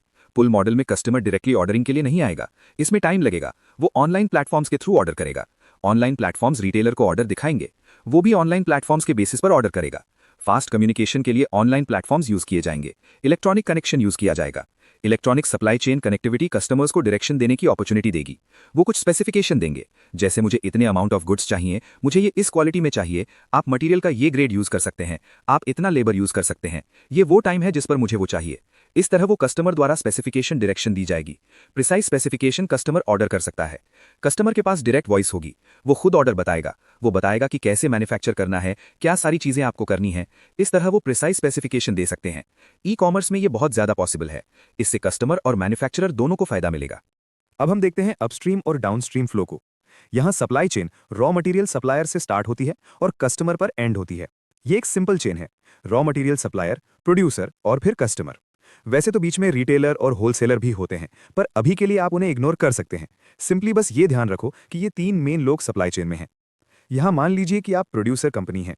जब आप सप्लायर से रिलेटेड कोई भी ट्रांजैक्शन या इंटरैक्शन करते हैं तो उसे अपस्ट्रीम कहा जाता है, और जब आप कस्टमर के साथ कॉन्टैक्ट या इंटरैक्ट करते हैं तो उसे डाउनस्ट्रीम कहा जाता है। तो सप्लाई चेन के ये दो मेथड्स हैं, अपस्ट्रीम सप्लाई चेन और downstream supply chain. Upstream supply chain में हमारा रिलेशनशिप सप्लायर के साथ होता है। यहाँ हमें रिलेशनशिप मार्केटिंग और कस्टमर रिलेशनशिप मैनेजमेंट करना पड़ता है। यहाँ भी इंफॉर्मेशन टेक्नोलॉजी का यूज होता है। जैसे फ्लिपकार्ट पर एंड कंज्यूमर्स ऑर्डर्स प्लेस करते हैं और सेलर्स आईटी का यूज करके प्रोसेस करते हैं। आपको कस्टमर के साथ एक ब्रांड रेप्यूटेशन भी बिल्ड करनी पड़ती है, तभी कस्टमर इजीली किसी कंपेटिटर के प्रोडक्ट पर शिफ्ट नहीं होगा। सबसे पहले हम अपस्ट्रीम सप्लाई चेन मैनेजमेंट को देखते हैं। यहाँ सप्लायर की इनोवेशन कैपेबिलिटीज, क्वालिटी और रिलायबिलिटी यूज की जाती है रिस्क को कम करने के लिए। रिस्क क्या है? रॉ मटेरियल की शॉर्टेज या डिलीवरी में डिले होना। इस रिस्क के लिए हम क्वालिटी, रिलायबिलिटी और इनोवेशन यूज करते हैं। सप्लायर को इनोवेट करना आना चाहिए, प्राइस कम करना चाहिए और क्वालिटी मटेरियल देना चाहिए। अगर ये सब मिलता है तो आपका रिस्क रिड्यूस हो जाएगा। यहाँ फर्स्ट पॉइंट है कि आपके पास एक सप्लायर स्ट्रैटेजी होनी चाहिए। आपको सप्लायर के साथ ऐसी स्ट्रैटेजी मेंटेन करनी है ताकि कंट्रोल आपके हाथ में रहे। सप्लायर आपसे बार्गेन ना कर पाए, वो ऑर्गेनाइजेशन के कंट्रोल में रहे। अगर सप्लायर कंट्रोल में है तो आपको चीप रॉ मटेरियल मिलेगा। इससे आप low cost of production achieve कर पाएंगे और फिनिश्ड गुड्स बना पाएंगे। इसलिए सप्लायर्स और सोर्सिंग के लिए स्ट्रैटेजी बनाना बहुत इंपॉर्टेंट है। एग्जाम्पल के लिए, अगर आपका सप्लायर टाटा स्टील है, जो कि एक बहुत बड़ी ऑर्गेनाइजेशन है, वो बहुत लोगों को स्टील बेच रहे हैं। अगर आप टाटा स्टील से खरीदना बंद कर भी देंगे तो उन्हें कोई बड़ा लॉस नहीं होगा, लेकिन आप बहुत अफेक्ट होंगे क्योंकि आपके पास शायद कोई और ऑप्शन ना हो, क्योंकि आप ट्रेडिशनली उन्हीं से खरीद रहे थे। सडनली स्टॉप करने पर ऑल्टरनेटिव ढूंढना मुश्किल होगा। यहां आपकी बार्गेनिंग पावर लो होगी क्योंकि सप्लायर ऑर्गेनाइजेशन बहुत बड़ी है। लेकिन अगर आप किसी लोकल स्मॉल स्टील कंपनी से खरीदते हैं जिनके पास गिने चुने कस्टमर्स हैं, तो वहां आपकी बार्गेनिंग पावर हाई होगी। आप उस स्मॉल लोकल कंपनी पर ग्रेटर इन्फ्लुएंस एक्सरसाइज कर सकते हैं। नेक्स्ट पॉइंट है नंबर ऑफ सप्लायर्स। यहां दो सिनेरियोज हो सकते हैं। अगर आप सिर्फ एक सप्लायर रखते हैं, सिंगल सप्लायर, तो क्या होगा? जैसे हमने देखा, आपको यूनिफॉर्म क्वालिटी मिलेगी और बल्क वॉल्यूम में खरीदने पर आपको परचेज डिस्काउंट और वॉल्यूम रिबेट भी मिलेगा। लेकिन सिंगल सप्लायर का एक बड़ा डिसएडवांटेज है रिस्क ऑफ फेल डिलीवरी। अगर वो एक सप्लायर डिले करता है या सप्लाई नहीं करता तो आपके लिए बहुत बड़ी प्रॉब्लम हो जाएगी। आप फिनिश्ड गुड्स प्रोड्यूस नहीं कर पाएंगे। दूसरी तरफ अगर आप मल्टीपल सप्लायर्स रखते हैं तो क्या होगा? वहां फेल डिलीवरी का रिस्क नहीं होगा। अगर एक सप्लायर फेल होता है तो आप बाकी सप्लायर से खरीद सकते हैं। लेकिन यहां डिसएडवांटेज ये है कि क्वालिटी वेरी कर सकती है। हर सप्लायर की क्वालिटी अलग हो सकती है और लॉस ऑफ डिस्काउंट भी हो सकता है क्योंकि आप ऑर्डर डिवाइड कर रहे हैं तो वॉल्यूम डिस्काउंट शायद ना मिले। ये डिसीजंस आपको लेने पड़ेंगे, सिंगल सप्लायर या मल्टीपल सप्लायर्स। सप्लायर सिलेक्ट करते वक्त आपको कॉस्ट, क्वालिटी और स्पीड ऑफ डिलीवरी भी देखना पड़ता है। मतलब प्राइस क्या है, रॉ मटेरियल की क्वालिटी कैसी है और लीड टाइम कितना है। नेक्स्ट कॉन्सेप्ट है मेक और बाय और आउटसोर्सिंग। अगर आपने चैप्टर 6 का मैराथन वीडियो देखा है तो हमने वहां इससे रिलेटेड सम्स सॉल्व किए थे। क्या हमें raw material in house manufacture करना चाहिए या बाहर से आउटसोर्स करना चाहिए? ये डिसीजन प्रॉफिटेबिलिटी पर डिपेंड करता है, जो हम वहां डिटेल में डिस्कस कर चुके हैं। अब बात करते हैं यूज ऑफ इंफॉर्मेशन टेक्नोलॉजी की। सप्लायर मैनेजमेंट में प्रोक्योरमेंट, परचेजिंग और लॉजिस्टिक्स मेन चीजें हैं। लॉजिस्टिक्स मतलब सप्लायर के वेयरहाउस से हमारे वेयरहाउस तक मटेरियल का मूवमेंट। यहां हम ई सोर्सिंग, ई परचेजिंग और ई पेमेंट यूज करेंगे। जब इन सबको कंबाइन करते हैं तो इसे ई प्रोक्योरमेंट कहते हैं। ई सोर्सिंग का मतलब है इलेक्ट्रॉनिक टेंडर इन्विटेशंस। आप एक पब्लिक फोरम में टेंडर्स इनवाइट करते हैं कि आपको रॉ मटेरियल चाहिए। सप्लायर्स अपने कोटेशंस भेजेंगे और आप बेस्ट क्वालिटी और लो प्राइस वाले को सिलेक्ट करेंगे। इस प्रोसेस को ई सोर्सिंग कहते हैं। सप्लायर सिलेक्ट करने के बाद आपको ऑर्डर्स प्लेस करने होंगे जो ई परचेजिंग में आता है, और डिलीवरी के बाद पेमेंट करना ई पेमेंट में आता है। ई परचेजिंग में सेंट्रलाइज्ड परचेसिंग होती है और इलेक्ट्रॉनिक कैटलॉग्स यूज होते हैं। आप रिकरिंग शॉपिंग लिस्ट भी सेट कर सकते हैं। अगर आपको कोई मटेरियल वीकली चाहिए तो ऑटोमेटिक ऑर्डरिंग सेट की जा सकती है। इससे आपको मैनेजमेंट इन्फॉर्मेशन सिस्टम MIS के लिए डेटा भी मिलता है। ई प्रोक्योरमेंट के बेनिफिट्स क्या हैं? इससे कॉस्ट कम होती है, टाइम बचता है, क्विक ऑर्डरिंग होती है, आप बेस्ट सप्लायर सेलेक्ट कर सकते हैं और इन्वेंट्री पर बेटर कंट्रोल रख सकते हैं। लेकिन एक डिसएडवांटेज ये है कि आप टेक्नोलॉजी पर ओवर डिपेंडेंट हो जाते हैं। अगर सिस्टम क्रैश हो गया तो कंपनी का बड़ा लॉस हो सकता है क्योंकि आप कंप्यूटर के बिना ऑपरेट नहीं कर पाएंगे। इन्फॉर्मेशन टेक्नोलॉजी को आप कंपेटिटिव एडवांटेज के लिए भी यूज कर सकते हैं। IT का यूज करके आप कॉस्ट रिड्यूस करके लो कॉस्ट एडवांटेज ले सकते हैं। आप अपने प्रोडक्ट को यूनिक बनाने के लिए भी IT यूज कर सकते हैं, जिसे प्रोडक्ट डिफरेंशिएशन स्ट्रैटेजी कहते हैं। और तीसरा है फोकस स्ट्रैटेजी, जहां आप स्पेसिफिक कस्टमर सेगमेंट को टारगेट करते हैं। ये सब हमने चैप्टर 1 में माइकल पोर्टर्स जेनेरिक स्ट्रैटेजीज में डिटेल में देखा था, इसलिए हम इसे यहां रिपीट नहीं कर रहे हैं। अगर आपको डिटेल में समझना है तो चैप्टर 1 का थ्योरी वीडियो चेक कर सकते हैं। अगली चीज है downstream supply chain management. Customer से रिलेटेड सब कुछ डाउनस्ट्रीम सप्लाई चेन मैनेजमेंट में आता है। पहली चीज है रिलेशनशिप मार्केटिंग। इसका मतलब है कि आपको सबके साथ अच्छा रिश्ता मेंटेन करना होगा और फिर इसकी वजह से आपको कुछ एडवांटेजेस मिलेंगे। आप उन एडवांटेजेस को एंजॉय भी करेंगे। सबसे पहले आपको एग्जिस्टिंग कस्टमर को रखना है। रिलेशनशिप मार्केटिंग में मेन चीज ये है कि आपको एग्जिस्टिंग कस्टमर को मेंटेन करना है और फिर आपको नए कस्टमर को अट्रैक्ट करने के बारे में सोचना है। इसमें हमारे पास फिक्स्ड मार्केट मॉडल या 6 मार्केट्स मॉडल नाम की कोई चीज है। हमारे पास फिक्स्ड मार्केट डोमेन्स होंगे। यहां हमें अपना रिलेशनशिप मेंटेन करना है। इन फिक्स्ड मार्केट्स में हमें अपनी मार्केटिंग करनी है। पहला मार्केट है इंटरनल मार्केट। इंटरनल मार्केट का मतलब है, मैंने ट्रांसफर प्राइसिंग के बारे में पहले ही बताया है। एक डिपार्टमेंट उसी कंपनी के अंदर दूसरे डिपार्टमेंट को गुड्स बेचेगा। यहां एक डिपार्टमेंट सप्लायर होगा, दूसरा डिपार्टमेंट परचेजर होगा। यहां सप्लायर डिपार्टमेंट प्रोडक्ट मैन्युफैक्चर करते वक्त उन्हें परचेजिंग डिपार्टमेंट के बारे में सोचना चाहिए। उन्हें भी कस्टमर ओरिएंटेड तरीके से सोचना चाहिए। यहां कस्टमर परचेजिंग डिपार्टमेंट है। ये एक customer oriented corporate culture create करेगा। इंटरनल डिपार्टमेंट को भी अगले डिपार्टमेंट के हिसाब से काम करना चाहिए जो हमारा प्रोडक्ट खरीद रहा है। उन्हें कस्टमर ओरिएंटेड तरीके से काम करना है। रेफरल मार्केट, आपको कस्टमर को इंपॉर्टेंस देनी है, यही मेन चीज है। रेफरल मार्केट, यहां रेफरल मार्केट में हमारे पास 2 तरह की चीजें हैं। एक है एग्जिस्टिंग कस्टमर, वो कस्टमर्स जो पहले से आपसे खरीद रहे हैं वो नए कस्टमर्स लाएंगे। ये रेफरल मार्केट का एक टाइप है। रेफरल मार्केट का दूसरा सेगमेंट ये है कि आपको रेफरल सोर्सेज मिलेंगे। वो ऐसे लोग नहीं हैं जो आपको रेफर कर रहे हैं, वो डायरेक्टली आपके कस्टमर नहीं हैं, वो आपके नेटवर्क में हैं। आपकी फर्म एनवायरनमेंट में ऑपरेट कर रही है। आपके कनेक्शंस अलग अलग फर्म्स में होंगे। उनमें उस पर्टिकुलर नेटवर्क में एक सिंगल फर्म वो किसी वर्कर को आपकी कंपनी में रेफर कर रहे हैं। एग्जाम्पल के लिए एक कंसल्टिंग फर्म वो एक लॉ फर्म को वर्कर रेफर करेगी। वो डायरेक्टली कस्टमर सप्लायर्स नहीं है, वो उस रिलेशनशिप में नहीं है, लेकिन वो किसी नेटवर्क में कनेक्टेड हैं। अगली चीज है इन्फ्लुएंसर मार्केट। इन्फ्लुएंसर मार्केट में financial analyst, share holder, business press होंगे। ये सब वो लोग हैं जिनका सोसाइटी में इन्फ्लुएंस है। अगर ये लोग कुछ कहते हैं तो उस बात की वैल्यू है, लोग उस पर कंसिडर करेंगे और उसके हिसाब से डिसीजंस लेंगे। इसलिए उन्हें इन्फ्लुएंसर्स कहा जाता है। उन्हें इन इन्फ्लुएंसर्स को ब्रांड रेपुटेशन प्रमोट करने के लिए यूज करना होगा और उस पर्टिकुलर ब्रांड या कंपनी के लिए मार्केट में अच्छी इमेज बनानी होगी। रिक्रूटमेंट मार्केट, ये जॉब क्रिएशन के लिए मार्केट है। लोग रिक्रूटमेंट मार्केट में जॉब्स के लिए अप्लाई करेंगे और फिर कंपनीज भी सिर्फ रिक्रूटमेंट मार्केट में कैंडिडेट्स सर्च करेंगी। इसमें commercial recruitment agencies, universities, institutes वगैरह शामिल हैं। एग्जाम्पल के लिए कुछ आईटी कंपनीज वगैरह, उनका टॉप आईटी कॉलेजेस के साथ टाई अप या कॉन्ट्रैक्ट होगा। उन कॉलेजेस में वो कैंपस प्लेसमेंट प्रोसेस करेंगे और फिर वो अपने बेस्ट कैंडिडेट्स प्रोक्योर करेंगे। वो कैंपस इंटरव्यू में ही जॉब के लिए यूनिवर्सिटी लेवल के बेस्ट कैंडिडेट्स ले लेंगे। ये रिक्रूटमेंट मार्केट का एक टाइप है। वैसे ही हमें लोगों को जॉब्स देनी है और फिर उन लोगों को जॉब्स चाहिए। इन दो चीजों को कनेक्ट करना रिक्रूटमेंट मार्केट का काम है। अगली चीज है सप्लायर मार्केट। रिक्रूटमेंट की तरह ही, लेकिन यहां हमारी जरूरत रॉ मटेरियल परचेज करने की है। यहां हमारे पास दो चीजें होंगी, एक डिमांड पार्ट है, दूसरी चीज सप्लाई पार्ट है। रिक्रूटमेंट मार्केट में डिमांड क्या है? जॉब डिमांड है। सप्लायर कंपनीज होंगी, कंपनीज को जॉब वर्कर्स चाहिए। सप्लायर मार्केट में डिमांड क्या है? रॉ मटेरियल डिमांड है। Supply raw material, supplier organisation होगी। इस मार्केट में ये मेन चीजें हैं। हम यहां ट्रेडिशनल सप्लायर को भी रेफर कर सकते हैं। ट्रेडिशनल तरीके से हमारे पास एक सप्लायर होगा, हम उनके साथ स्ट्रेटेजिक अलायंस रखेंगे। हम उनके साथ कुछ कॉन्ट्रैक्ट बनाएंगे ताकि वो हमें डिस्काउंटेड प्राइस पर रॉ मटेरियल दें। हम सप्लायर को इंसेंटिव्स के लिए प्रॉफिट का एक हिस्सा देंगे, उस तरह से हम देंगे। और फिर कस्टमर मार्केट, ये सारे एग्जिस्टिंग और प्रोस्पेक्टिव कस्टमर्स के लिए मार्केट है। सारे कस्टमर्स इस मार्केट में आएंगे। सिर्फ इस मार्केट में ये ट्रेडिशनल मार्केट है, जहां ऑर्गेनाइजेशन अपने गुड्स प्राइस के लिए बेचेगी जो कस्टमर द्वारा खरीदा जाएगा। ये 6 मार्केट्स मॉडल का मॉडल है। हमारे पास अलग अलग मार्केट्स होंगे, 6 तरह के मार्केट्स, तो ये 6 मार्केट्स मॉडल है। यहाँ क्या चीज है कि यहाँ हमारे पास 6 डिमेंशंस हैं। इस मॉडल में हमें क्या मिल रहा है कि हम कस्टमर के लिए नई वैल्यू क्रिएट कर रहे हैं और उनके साथ शेयर कर रहे हैं। ये कस्टमर के की रोल को रिकॉग्नाइज करता है। यहाँ सब कुछ सिर्फ कस्टमर के बेस पर डिटर्मिन होता है, तो कस्टमर को इंपॉर्टेंस दी जा रही है। और फिर हमें रिलेशनशिप मार्केटिंग के हिसाब से प्रोसेस को डिफाइन और अलाइन करना है।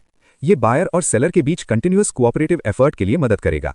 बायर और सेलर दोनों कोऑपरेट कर सकते हैं और वैल्यू अचीव कर सकते हैं। यहां हम कस्टमर की परचेजिंग लाइफ टाइम की वैल्यू कैलकुलेट करेंगे, customer life time value. Customer की लाइफ तक अगर वो हमारा प्रोडक्ट खरीदता है तो कस्टमर की वैल्यू क्या होगी? मॉनेटरी वैल्यू क्या है? वो गेन क्या है जो हमें फाइनेंशियल टर्म्स में मिलने वाला है? एक पर्टिकुलर कस्टमर से लाइफ टाइम में हम कितना प्रॉफिट ले सकते हैं? चेन ऑफ रिलेशन को भी हम रिलेशनशिप मार्केटिंग यूज करके प्रॉपर्ली मेंटेन कर सकते हैं। अगली चीज है, यहां हम देख सकते हैं कि डिस्क्रीट एक्सचेंजेस को रिलेशनल एक्सचेंजेस में बदल दिया गया है। सप्लायर से खरीदना एक सिंपल ट्रांजैक्शन है, लेकिन यहां हम एक रिलेशनशिप फैक्टर ऐड कर रहे हैं। हमें सप्लायर के साथ अलायंस करना है और हमें उसकी वजह से कुछ एडवांटेजेस लेने हैं। उसकी वजह से हमारा पास्ट ट्रैक रिकॉर्ड अच्छा होगा। अगर हम सप्लायर के सामने अच्छा बिहेव करें तो सप्लायर हमें नंबर ऑफ सप्लायर्स को रेफर करेगा। हमें ज्यादा एडवांटेजेस और नेटवर्किंग इफेक्ट भी मिलेगा। रिलेशनशिप फैक्टर होने की वजह से हमारा ट्रैक रिकॉर्ड अच्छा होगा और फिर हम उसी सप्लायर के साथ फ्यूचर इंटरैक्शन भी कर सकते हैं। वो हमें उसके लिए ज्यादा प्रेफरेंस और ज्यादा डिस्काउंट्स देगा। हमें उसकी वजह से प्रॉफिट्स मिल सकते हैं। हम सप्लायर्स वगैरह के साथ अच्छा रिलेशनशिप होने का एडवांटेज एंजॉय कर सकते हैं। नॉर्मल ट्रांजैक्शन होने के बजाय रिलेशनशिप होने का यही एडवांटेज है। हमें कस्टमर के साथ रिलेशनशिप क्यों मेंटेन और डेवलप करना चाहिए? कस्टमर रिलेशनशिप क्यों इंपॉर्टेंट है? ताकि हम सेल्स प्रमोट कर सकें। हमें ज्यादा कस्टमर, ज्यादा सेल्स, ज्यादा प्रॉफिट मिल सके। यहाँ कस्टमर रिलेशनशिप मैनेजमेंट में क्या बहुत इंपॉर्टेंट है? Customer satisfaction, customer retention. Customer satisfaction का मतलब है उसे हमारे प्रोडक्ट से सैटिस्फाइड होना चाहिए। कस्टमर रिटेंशन का मतलब है उसे दूसरे सप्लायर्स पर स्विच नहीं करना चाहिए। हमें कस्टमर इन्फॉर्मेशन भी कलेक्ट करनी होगी। ये वो चीजें हैं जो कस्टमर रिलेशनशिप मैनेजमेंट में हमारे मेन पॉइंटर्स हैं। जब आप कस्टमर रिलेशनशिप मैनेज कर रहे हैं, कस्टमर डेटा मैनेज कर रहे हैं, तो कस्टमर सैटिस्फैक्शन और रिटेंशन पर फोकस करें। यहां आपको डेटा कलेक्ट करना है, जैसे customer personal information, purchase history, buying preference, concerns वगैरह। अगर आपको ये सब पता है तो आप कस्टमर की नीड के हिसाब से, कस्टमर की वांट के हिसाब से सप्लाई कर सकते हैं। उस केस में क्या होगा? कस्टमर पर आपकी ऑर्गेनाइजेशन का अच्छा इंप्रेशन पड़ेगा। एक सैटिस्फाइड कस्टमर अपने साथ 10 नए कस्टमर्स लाएगा। एक डिससैटिस्फाइड कस्टमर अपने साथ 10 कस्टमर्स ले जाता है। तो कस्टमर सैटिस्फैक्शन बहुत इंपॉर्टेंट है। कस्टमर्स और उनके बिहेवियर का एनालिसिस। इंडस्ट्रियल कस्टमर्स के लिए अगर कोई कस्टमर है, वो प्रोडक्ट खरीद रहा है, वो उसे मैन्युफैक्चरिंग में यूज कर रहा है, उसके लिए सबसे इंपॉर्टेंट चीज़ क्या होगी? मटेरियल की क्वालिटी इंपॉर्टेंट है, जो डिस्काउंट आप दे रहे हैं वो इंपॉर्टेंट है, सर्विसेबिलिटी, क्या हमें फ्यूचर में उस पर्टिकुलर प्रोडक्ट के लिए कोई स्पेयर पार्ट्स मिलेंगे, वो नॉलेज इंपॉर्टेंट है, साइज इंपॉर्टेंट है, ये सब इंडस्ट्रियल कस्टमर्स के लिए इंपॉर्टेंट है। आपको कस्टमर्स की फिजियोलॉजिकल नीड्स, सेफ्टी नीड्स और सोशल नीड्स को भी दिमाग में रखना चाहिए। प्रोडक्ट सेफ है या नहीं, क्या ये कस्टमर के लिए सेफ होगा, हमें क्या इंस्ट्रक्शंस देने हैं, वो भी आपको देखना होगा। अगला इंपॉर्टेंट टॉपिक है कस्टमर अकाउंट प्रॉफिटेबिलिटी। इसका बेसिक मतलब यह है कि एक पर्टिकुलर साल में एक स्पेसिफिक कस्टमर से आप कितना प्रॉफिट अर्न कर रहे हैं। एक साल के अंदर कंपनी बहुत सारे कस्टमर्स को प्रोडक्ट या सर्विस सप्लाई करती है। जब हम प्रॉफिटेबिलिटी को कस्टमर लेवल पर मेजर करते हैं कि सिर्फ उस एक कस्टमर से कितना प्रॉफिट आया, तो इसे कस्टमर अकाउंट प्रॉफिटेबिलिटी कहते हैं। इस एनालिसिस का सबसे बड़ा फायदा यह है कि हम उन कस्टमर्स को पहचान कर एलिमिनेट कर सकते हैं जो प्रॉफिटेबल नहीं है, और हम अपना फोकस उन कस्टमर्स पर बढ़ा सकते हैं जो हमें ज्यादा प्रॉफिट दे रहे हैं। ये एनालिसिस अलग अलग लेवल्स पर किया जा सकता है, जैसे बिजनेस यूनिट लेवल या प्रोडक्ट लाइन लेवल पर।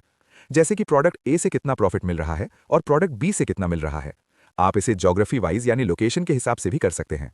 उदाहरण के लिए, अगर इंडिया हमारा मार्केट है तो नॉर्थ इंडिया से कितना रेवेन्यू और प्रॉफिट आ रहा है और साउथ इंडिया से कितना। इससे हमें पता चलता है कि वीक स्पॉट्स को कैसे इंप्रूव करना है और स्ट्रॉन्ग एरियाज में सेल्स कैसे बढ़ानी है। लेकिन अगर आप कस्टमर वाइज एनालिसिस करते हैं तो यह ज्यादा मीनिंगफुल और एक्यूरेट होता है। कस्टमर प्रॉफिटेबिलिटी कैलकुलेट करते वक्त हम रेवेन्यू में से कॉस्ट्स को माइनस करते हैं, लेकिन कुछ कॉस्ट्स ऐसे होते हैं जो डायरेक्टली किसी एक कस्टमर पर एलोकेट नहीं किए जा सकते।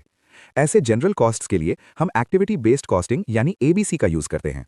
आपने प्रैक्टिकल सम्स में देखा होगा कि एबीसी कैसे काम करता है, वही लॉजिक यहां भी अप्लाई होता है। Customer profit tiers ranking. अब बात करते हैं कस्टमर प्रॉफिट टियर्स की, जहां कस्टमर्स को उनके प्रॉफिट के बेसिस पर डिवाइड किया जाता है। एक क्रेडिट कार्ड कंपनी का एग्जांपल लेते हैं, जो अपने कस्टमर्स को 4 कैटेगरीज में रैंक करती है। पहला है प्लैटिनम कस्टमर्स, ये वो हैं जो कंपनी को सबसे ज्यादा रेवेन्यू और प्रॉफिट देते हैं। दूसरा है गोल्ड कस्टमर्स, इनसे भी कंपनी को काफी हाई रेवेन्यू मिलता है। तीसरा है आयन कस्टमर्स, ये लोग मीडियम लेवल का रेवेन्यू देते हैं। चौथा है लीड कस्टमर्स। लीड एक सस्ता मेटल है और बिजनेस में ये वो कस्टमर्स हैं जो सबसे कम प्रॉफिट देते हैं। अब कंपनी की स्ट्रैटेजी क्या होनी चाहिए? हमें प्लैटिनम कस्टमर्स को हमेशा एनकरेज करना चाहिए और उन्हें बेस्ट सर्विस देनी चाहिए। हमें कोशिश करनी चाहिए कि गोल्ड कस्टमर्स को प्लैटिनम में कन्वर्ट करें और उनसे सेल्स बढ़ाएं। वहीं आयन कस्टमर्स को गोल्ड लेवल तक ले जाने की कोशिश करनी चाहिए। और जो लीड कस्टमर्स हैं, उन्हें या तो आयन में बदलो या फिर उन्हें डिसकंटिन्यू कर दो, क्योंकि वो प्रॉफिटेबल नहीं है। टॉप कस्टमर्स को सबसे बेस्ट सर्विस मिलनी चाहिए क्योंकि वो बिजनेस का मेन पिलर हैं। लेकिन लीड कस्टमर्स पर ज्यादा फोकस करने की जरूरत नहीं है क्योंकि वो प्रॉफिट नहीं दे रहे। बैड कस्टमर्स और सर्विस एनवायरनमेंट। अब सवाल आता है कि बैड कस्टमर कौन होता है? बैड कस्टमर वो है जो प्रॉफिट तो बहुत कम देता है, लेकिन उसके वजह से कंपनी का एक्सपेंस बहुत हाई हो जाता है। एक एग्जांपल लेते हैं। एक कस्टमर 10,000 रुपए का रेवेन्यू देता है 1,000 यूनिट्स खरीदकर। उस पर डायरेक्ट कॉस्ट 6,000 रुपीज आती है, तो ग्रॉस प्रॉफिट बचा 4,000 रुपीज। लेकिन वो कस्टमर बहुत दूर रहता है, जिस वजह से डिलीवरी कॉस्ट 5,000 रुपीज आ जाती है। यहां कंपनी को 1,000 रुपीज का नेट लॉस हो रहा है। ऐसे बैड कस्टमर्स को एलिमिनेट कर देना चाहिए। अब बात करते हैं सर्विस एनवायरनमेंट की, जैसे कि एक चार्टर्ड अकाउंटेंट या ऑडिटर की फर्म। यहां कॉस्ट कैलकुलेट करने का मेन फैक्टर मैन पावर और टाइम होता है। फीस इस बात पर डिपेंड करती है कि सीनियर पार्टनर ने कितने आवर्स दिए और जूनियर आर्टिकल्स ने कितना टाइम स्पेंड किया। हर कस्टमर के साथ बिताया गया टाइम अलग होता है, इसलिए यहां कैलकुलेशन थोड़ा चैलेंजिंग होता है। इसके अलावा कुछ नॉन कस्टमर रिलेटेड कॉस्ट्स भी होते हैं जो एनालिसिस को मुश्किल बनाते हैं। अगला पॉइंट है कस्टमर लाइफ टाइम वैल्यू। जैसे कि हम पहले ही देख चुके हैं, ये वो नेट प्रॉफिट है जो आपको एक कस्टमर से उसकी पूरी लाइफ टाइम में मिलता है। क्योंकि इसमें लंबा टाइम पीरियड इन्वॉल्व है, हम time value of money concept की हेल्प लेंगे और हम नेट प्रॉफिट की प्रेजेंट वैल्यू कैलकुलेट करेंगे। एबीसी मॉडल यानी activity based cost model use करके हम रेवेन्यू और कॉस्ट कैलकुलेट कर सकते हैं। हम जनरल कॉस्ट को भी किसी कॉस्ट ड्राइवर के बेस पर एलोकेट कर सकते हैं। हमारे पास रिलेशनशिप की ड्यूरेशन होगी और हमारा रिलेशनशिप एक लंबे पीरियड तक चलेगा। 10 साल या 20 साल तक कस्टमर हमारा प्रोडक्ट खरीदता रहेगा। उन नेट प्रॉफिट्स को हमें प्रेजेंट वैल्यू पर लाना होगा। इलिस्ट्रेशन नंबर 2 में हमने यही किया है। अगर आपने सम सॉल्विंग वीडियो देखा है तो अब तक आप ये समझ गए होंगे। अगली चीज जो हम देखने वाले हैं वो है कस्टमर सिलेक्शन, एक्विजिशन, रिटेंशन और एक्सटेंशन। सिलेक्शन का मतलब है कस्टमर को कैसे सिलेक्ट करें, एक प्रॉपर कस्टमर कैसे चुनें। एक्विजिशन का मतलब है उस कस्टमर को कैसे एक्वायर करें, उस पर्सन को अपना प्रोडक्ट खरीदने के लिए कैसे मनाएं। रिटेंशन यानी एग्जिस्टिंग कस्टमर को कैसे मेंटेन करें, कस्टमर को कॉम्पिटिटर के पास जाने से कैसे रोकें। एक्सटेंशन, कस्टमर के साथ रिलेशनशिप को कैसे एक्सटेंड करें। कस्टमर सिलेक्शन में हमें 3 चीजें सिलेक्ट करनी है। हम किसको टारगेट कर रहे हैं, हमारा टारगेट कौन है, उनकी वैल्यू क्या है, उन्हें अपना कस्टमर बनाने से हमें कितना प्रॉफिट मिलेगा, उस कस्टमर तक कैसे पहुंचे ये भी हमें देखना है। कस्टमर एक्विजिशन में हमें कस्टमर के साथ रिलेशनशिप डेवलप करना होगा। रिलेशनशिप कैसे डेवलप करें? आप एडवर्टाइजिंग कर सकते हैं, डायरेक्ट मेल कर सकते हैं और ऑनलाइन टेक्निक्स भी आप यूज़ कर सकते हैं। आप सर्च इंजन मार्केटिंग यूज़ कर सकते हैं, online public relations, online partnership आप कर सकते हैं, इंटरैक्टिव एडवर्टाइजिंग भी कर सकते हैं। ये सब कस्टमर के साथ रिलेशनशिप डेवलप करने की अलग अलग टेक्निक्स हैं। कस्टमर को अक्वायर करने के लिए कस्टमर रिटेंशन यानी एग्जिस्टिंग कस्टमर को कैसे मेंटेन करें, उन्हें कैसे अपने पास रखें। आपको एग्जिस्टिंग कस्टमर को सेटिस्फाई करना होगा। आपको सर्विस क्वालिटी बहुत हाई रखनी होगी। ये हाई होनी चाहिए, सर्विस क्वालिटी हाई होनी चाहिए। कस्टमर्स को रिटेन करने के लिए आप इलेक्ट्रॉनिक टेक्निक्स भी यूज कर सकते हैं, जैसे personalisation, extranet, opt in email, online community, ये सब आप यूज कर सकते हैं। कस्टमर एक्सटेंशन यानी एग्जिस्टिंग कस्टमर के साथ ज्यादा सेल्स कैसे करें। कस्टमर्स द्वारा खरीदे गए प्रोडक्ट्स को इंक्रीज करने की जरूरत है।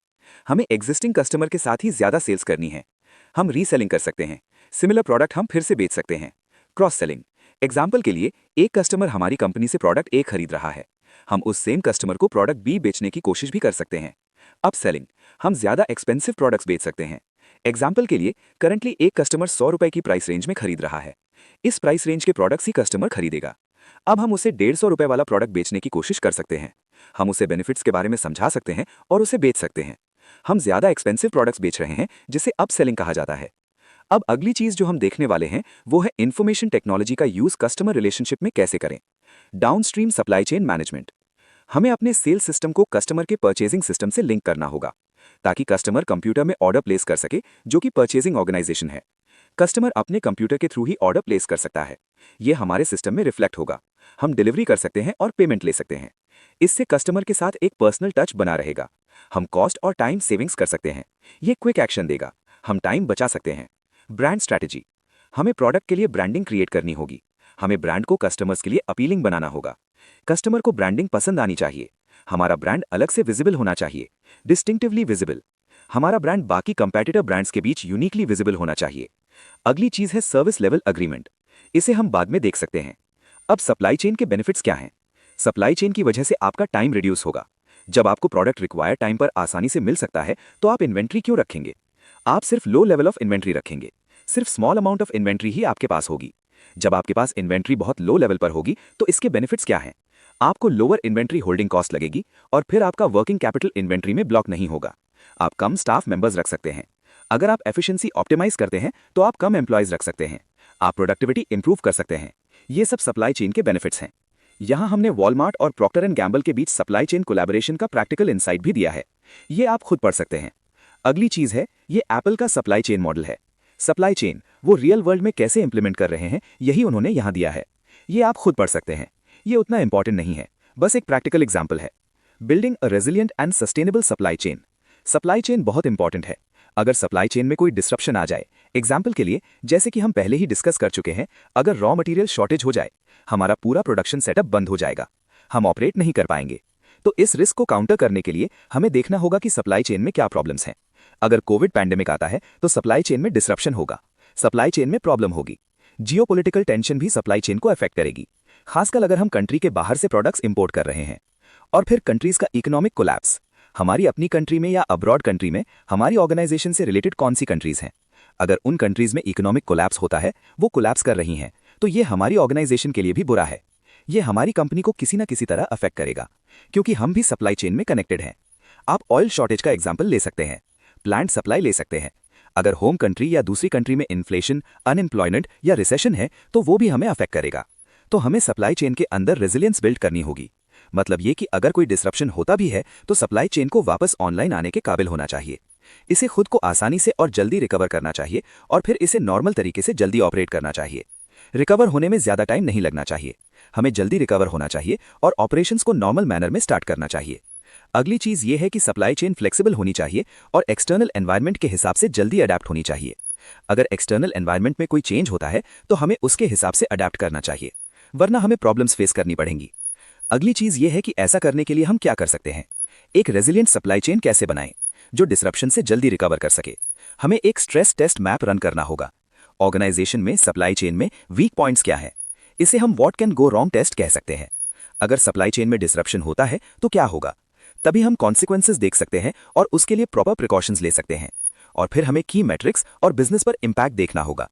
अगर रॉ मटेरियल शॉर्टेज होती है, तो बिजनेस पर क्या इंपैक्ट होगा।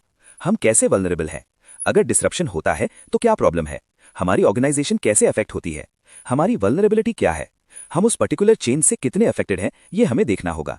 बेंचमार्क, हमें बेंचमार्क भी देखना होगा। हमारे पास सप्लाई चेन मैट्रिक्स होंगे, डिलीवरी टाइम, रिस्पॉन्स टाइम, ये सब की मैट्रिक्स हैं जिन्हें हम बेंचमार्क की तरह रख सकते हैं। अगला टॉपिक है gain sharing arrangement. Gain sharing arrangement के इस कॉन्सेप्ट को हम एक एग्जाम्पल के जरिए देख सकते हैं। यहाँ उन्होंने एक केस सिनेरियो दिया है। यहाँ हमारे पास राया हेल्थ केयर लिमिटेड है। ये एक leading health care service provider है। ये एक हॉस्पिटल है जिसमें 450 पोटेंशियल बेड्स हैं। ये डायग्नोस्टिक और डे केयर स्पेशलिटी फैसिलिटीज भी प्रोवाइड कर रहा है। डायग्नोस्टिक का मतलब है पेशेंट की बीमारी का पता लगाना। पेशेंट को क्या बीमारी है, हम वही पता लगा रहे हैं। और फिर हम सीटी स्कैन और एमआरआई स्कैन वगैरह के लिए ट्रेडिशनल डिवाइसेस यूज कर रहे हैं। और ये डिवाइसेस डिमांड के हिसाब से काफ़ी नहीं है। हमारे पास बहुत सारे पेशेंट्स हैं, लेकिन हमारे पास सिर्फ 2 या 3 मशीन्स हैं। तो पेशेंट को एमआरआई स्कैन के लिए 1 हफ्ते से ज़्यादा इंतजार करना पड़ता है। इस मैकेनिज्म में पेशेंट की बीमारी का पता लगाने में बहुत देरी हो रही है। इस ट्रेडिशनल डिवाइस में बीमारी डायग्नोस करने में टाइम लग रहा है।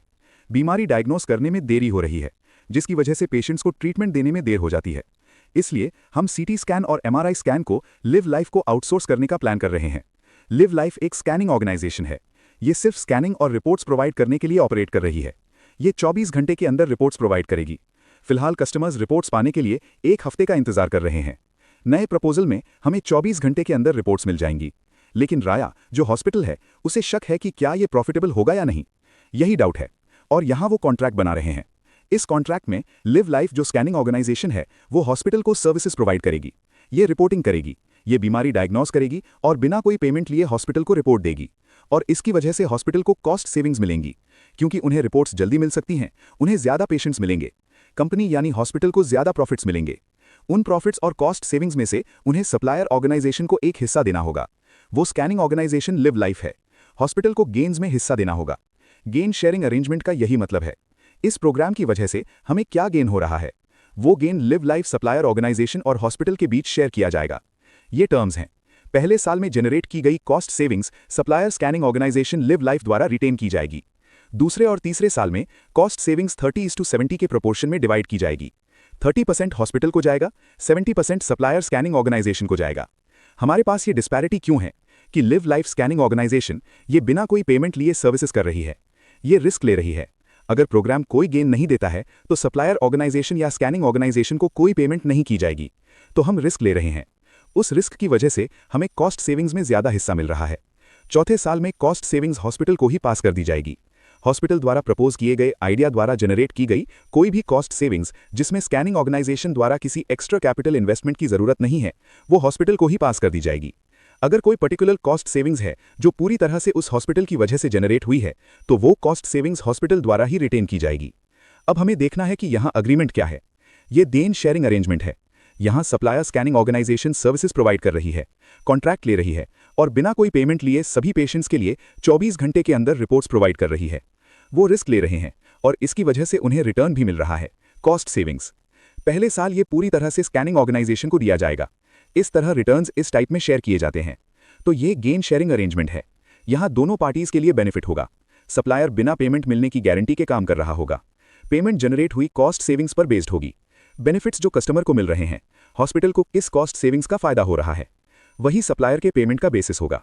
यहाँ सप्लायर स्कैनिंग ऑर्गेनाइजेशन के लिए ये रिस्की स्टांस है। और फिर एडवांटेज जरूरी नहीं है कि फाइनेंशियल हो, वो कोरिलेशन बेनिफिट्स के लिए भी कर सकते हैं।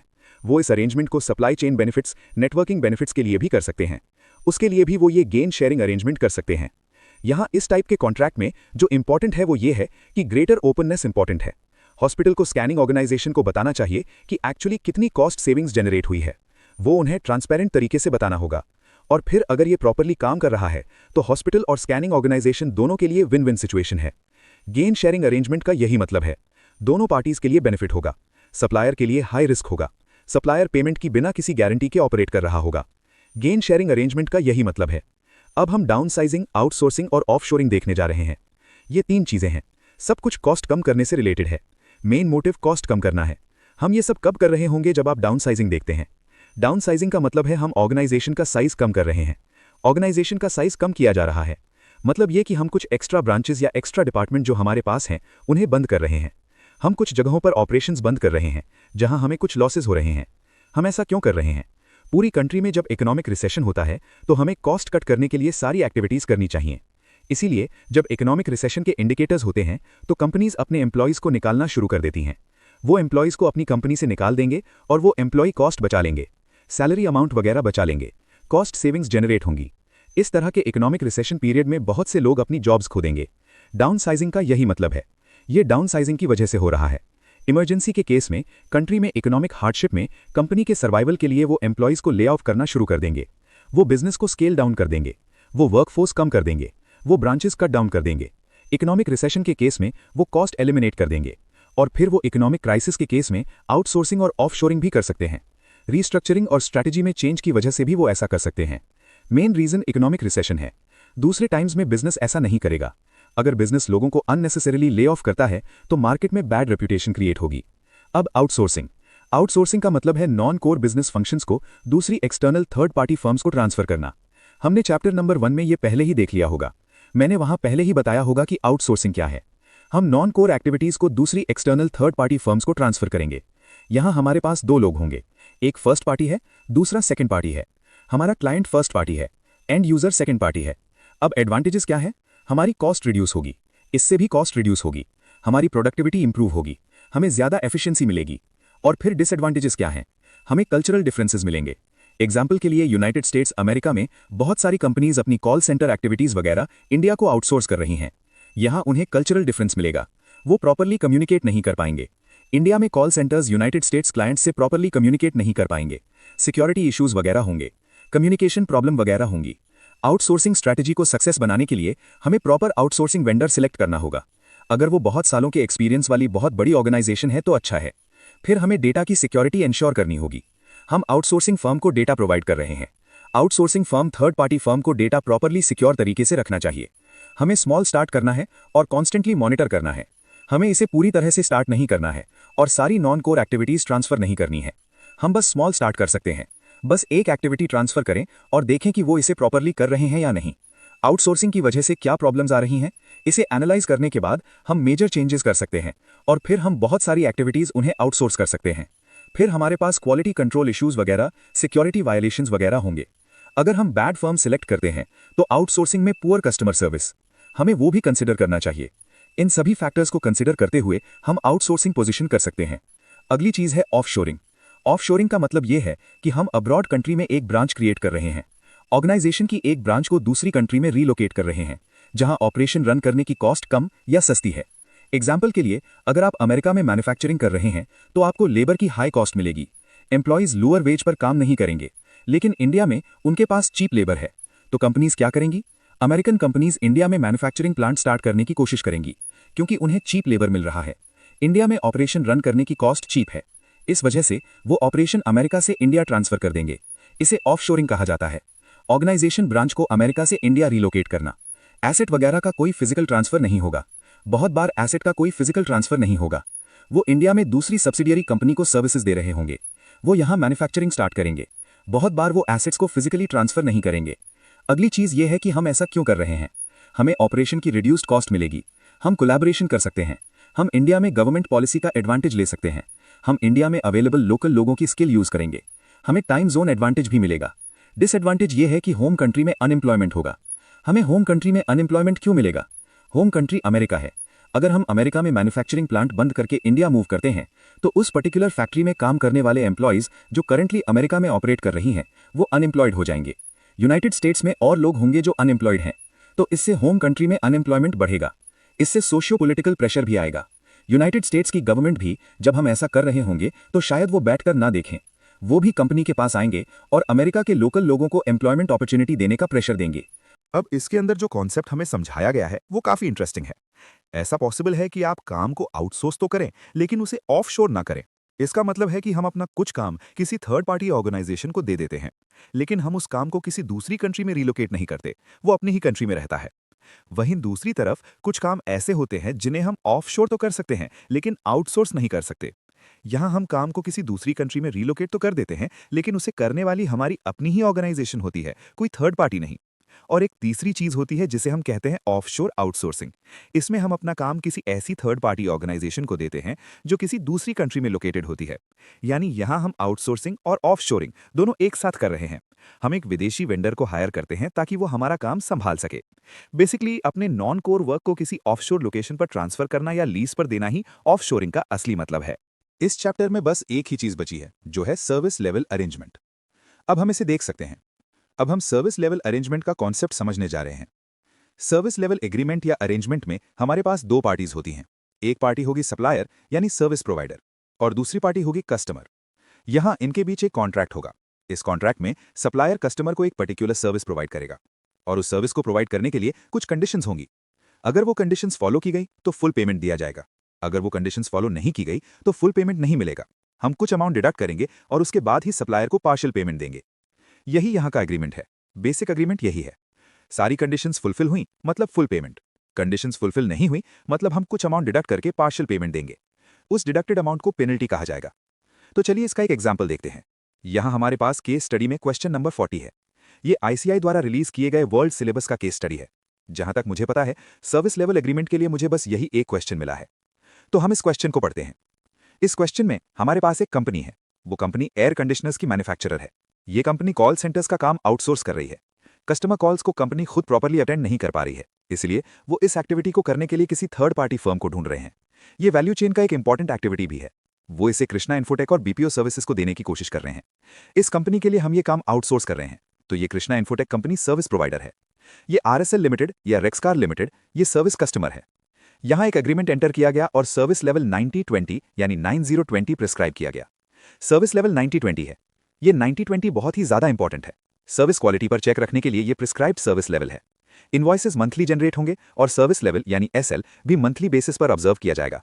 SL का मतलब है सर्विस लेवल। सर्विस लेवल को हर महीने ऑब्जर्व किया जाएगा। हम हर महीने कंडीशंस चेक करेंगे। फर्स्ट मंथ के लिए ये एक्चुअल डिटेल्स हैं। डिटेल्स में टोटल कॉल्स ऑफर्ड दी गई हैं। टोटल कस्टमर कॉल्स जो सर्विस ऑर्गेनाइजेशन को ऑफर की गई वो 5120 कॉल्स हैं। अगली कंडीशन देखने से पहले हम 90-20 का मतलब समझ लेते हैं। सर्विस इंडस्ट्री में, खासकर कॉल सेंटर इंडस्ट्री में, 90-20 का मतलब होता है 90% कॉल्स जो ऑफर की गई हैं उन्हें 20 सेकंड्स के अंदर आंसर किया जाना चाहिए। यहां इस क्वेश्चन में इसका इंटरप्रिटेशन यही है। कॉल सेंटर के लिए 20 बिल अमाउंट नहीं है, ये अमाउंट फ्रैक्शन का डिनोमिनेटर है। इसे हम सेकंड्स मान सकते हैं। वो थ्रेशोल्ड टाइम जिसके पहले आपको कॉल अटेंड करना है। 90 सर्विस परसेंटेज है।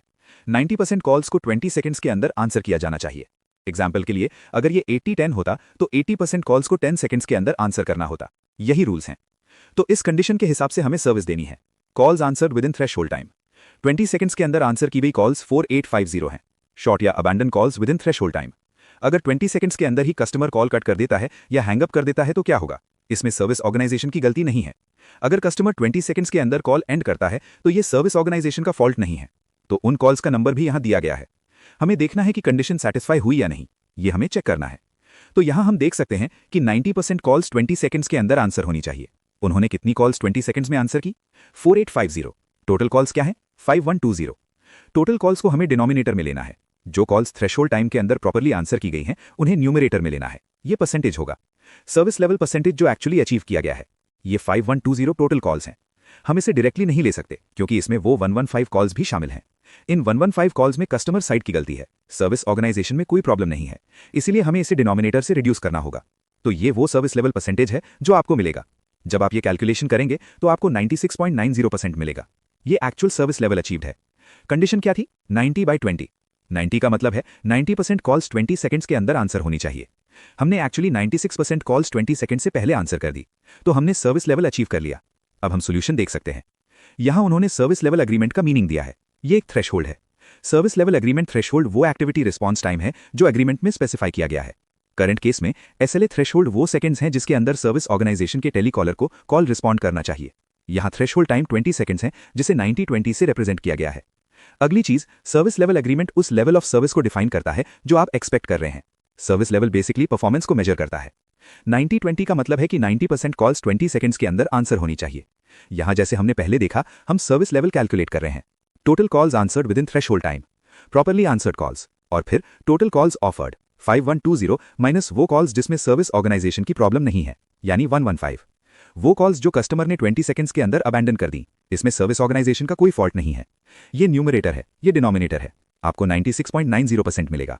यहाँ जब आप देखेंगे तो हम सर्विस लेवल अचीव कर रहे हैं, यही हम यहाँ बता रहे हैं। अब जब आप लास्ट सोल्यूशन देखेंगे तो वो पूछ रहे हैं कि सर्विस ऑर्गेनाइजेशन कितने कॉल्स के लिए आरएसएल को बिल कर सकती है, मतलब कि कितने कॉल्स के लिए पेमेंट किया जाना चाहिए।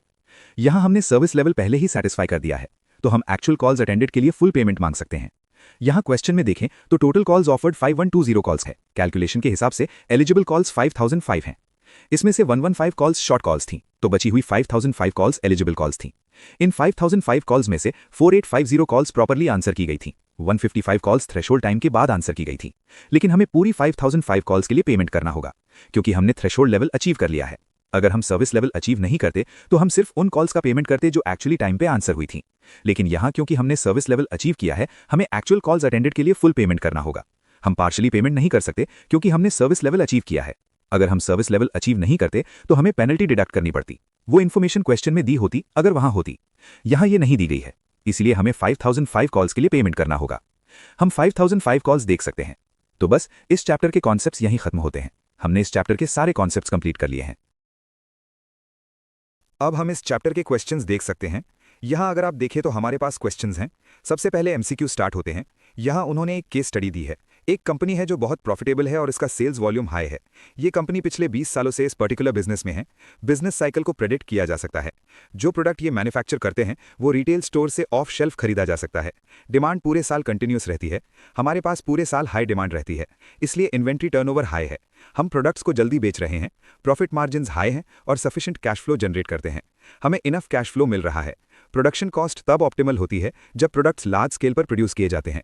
ये एक मिड साइज कंपनी है जिसके पास अपने सप्लायर्स पर सफिशिएंट बार्गेनिंग पावर है। फैक्ट्री लैंड उनकी अपनी है। इसके पास सफिशिएंट स्टोरेज एरिया है। वर्किंग कैपिटल की जरूरतें इंटरनल रिसोर्सेज से ही पूरी हो जाती हैं। यहाँ क्वेश्चन में वो पूछ रहे हैं कि ये किस टाइप की सप्लाई चेन है। इस टाइप की सप्लाई चेन में यहाँ जब आप सिचुएशन को एनालाइज करते हैं तो बिजनेस साइकिल प्रिडिक्ट की जा सकती है। इनका एक्सपीरियंस बहुत हाई है। डिमांड पूरे साल कंटिन्यूस है। इन फैक्टर्स से हम देख सकते हैं कि डिमांड प्रिडिक्ट की जा सकती है, तो हम एंटिसिपेटेड डिमांड यानी एक्सपेक्टेड डिमांड के हिसाब से प्रोड्यूस करेंगे और फिर हम इसे इन्वेंट्री में रखेंगे। तो ये एक पुश मॉडल सप्लाई चेन होगी जो कि ट्रेडिशनल सप्लाई चेन है। हम कस्टमर के ऑर्डर के बाद प्रोडक्शन स्टार्ट नहीं कर रहे हैं, इसलिए ये पुल मॉडल नहीं है। अगला क्वेश्चन है, सप्लाई चेन के फ्लो में कस्टमर्स कहाँ हैं? कस्टमर्स सप्लाई चेन के एंड में होते हैं, तो ये एक डाउनस्ट्रीम सप्लाई चेन है। सप्लाई चेन में कस्टमर्स हमेशा एंड पार्ट में होते हैं। अगला क्वेश्चन है, हाई इन्वेंट्री टर्नओवर रेशियो का वर्किंग कैपिटल पर क्या इंप्लीकेशन है? हाई इन्वेंट्री टर्नओवर रेशियो का क्या मतलब है? हम इन्वेंट्री जल्दी बेच रहे हैं। हम परचेज या मैन्युफैक्चर करके इन्वेंट्री में रखते हैं और जल्दी से बेच देते हैं, तो वर्किंग कैपिटल बहुत कम टाइम के लिए ब्लॉक होता है, क्योंकि वो इन्वेंट्री को जल्दी बेचकर कैश में कन्वर्ट कर रहे हैं। अमाउंट लंबे टाइम के लिए ब्लॉक नहीं रहता। इकोनॉमीज ऑफ स्केल और सप्लायर के साथ बार्गेनिंग पावर से कंपनी को क्या एडवांटेजेस मिलते हैं? वो कह रहे हैं कि कंपनी को ऑप्टिमल प्रोडक्शन कॉस्ट यानी लोएस्ट प्रोडक्शन कॉस्ट तभी मिलती है जब वो लार्जर स्केल पर ऑपरेट करती है। यही इकोनॉमीज ऑफ स्केल का मतलब है। ये फैक्ट कंपनी को मार्केट में compete करने के लिए कंपेटिटिव एडवांटेज देता है। जब ये हाई स्केल पर ऑपरेट कर रही होती है तो कॉस्ट ऑफ प्रोडक्शन कम होती है, तो हम लो प्राइस रख सकते हैं। ये लो कॉस्ट एडवांटेज फॉलो कर सकती है और इसके पास सप्लायर पर सफिशिएंट बार्गेनिंग पावर है।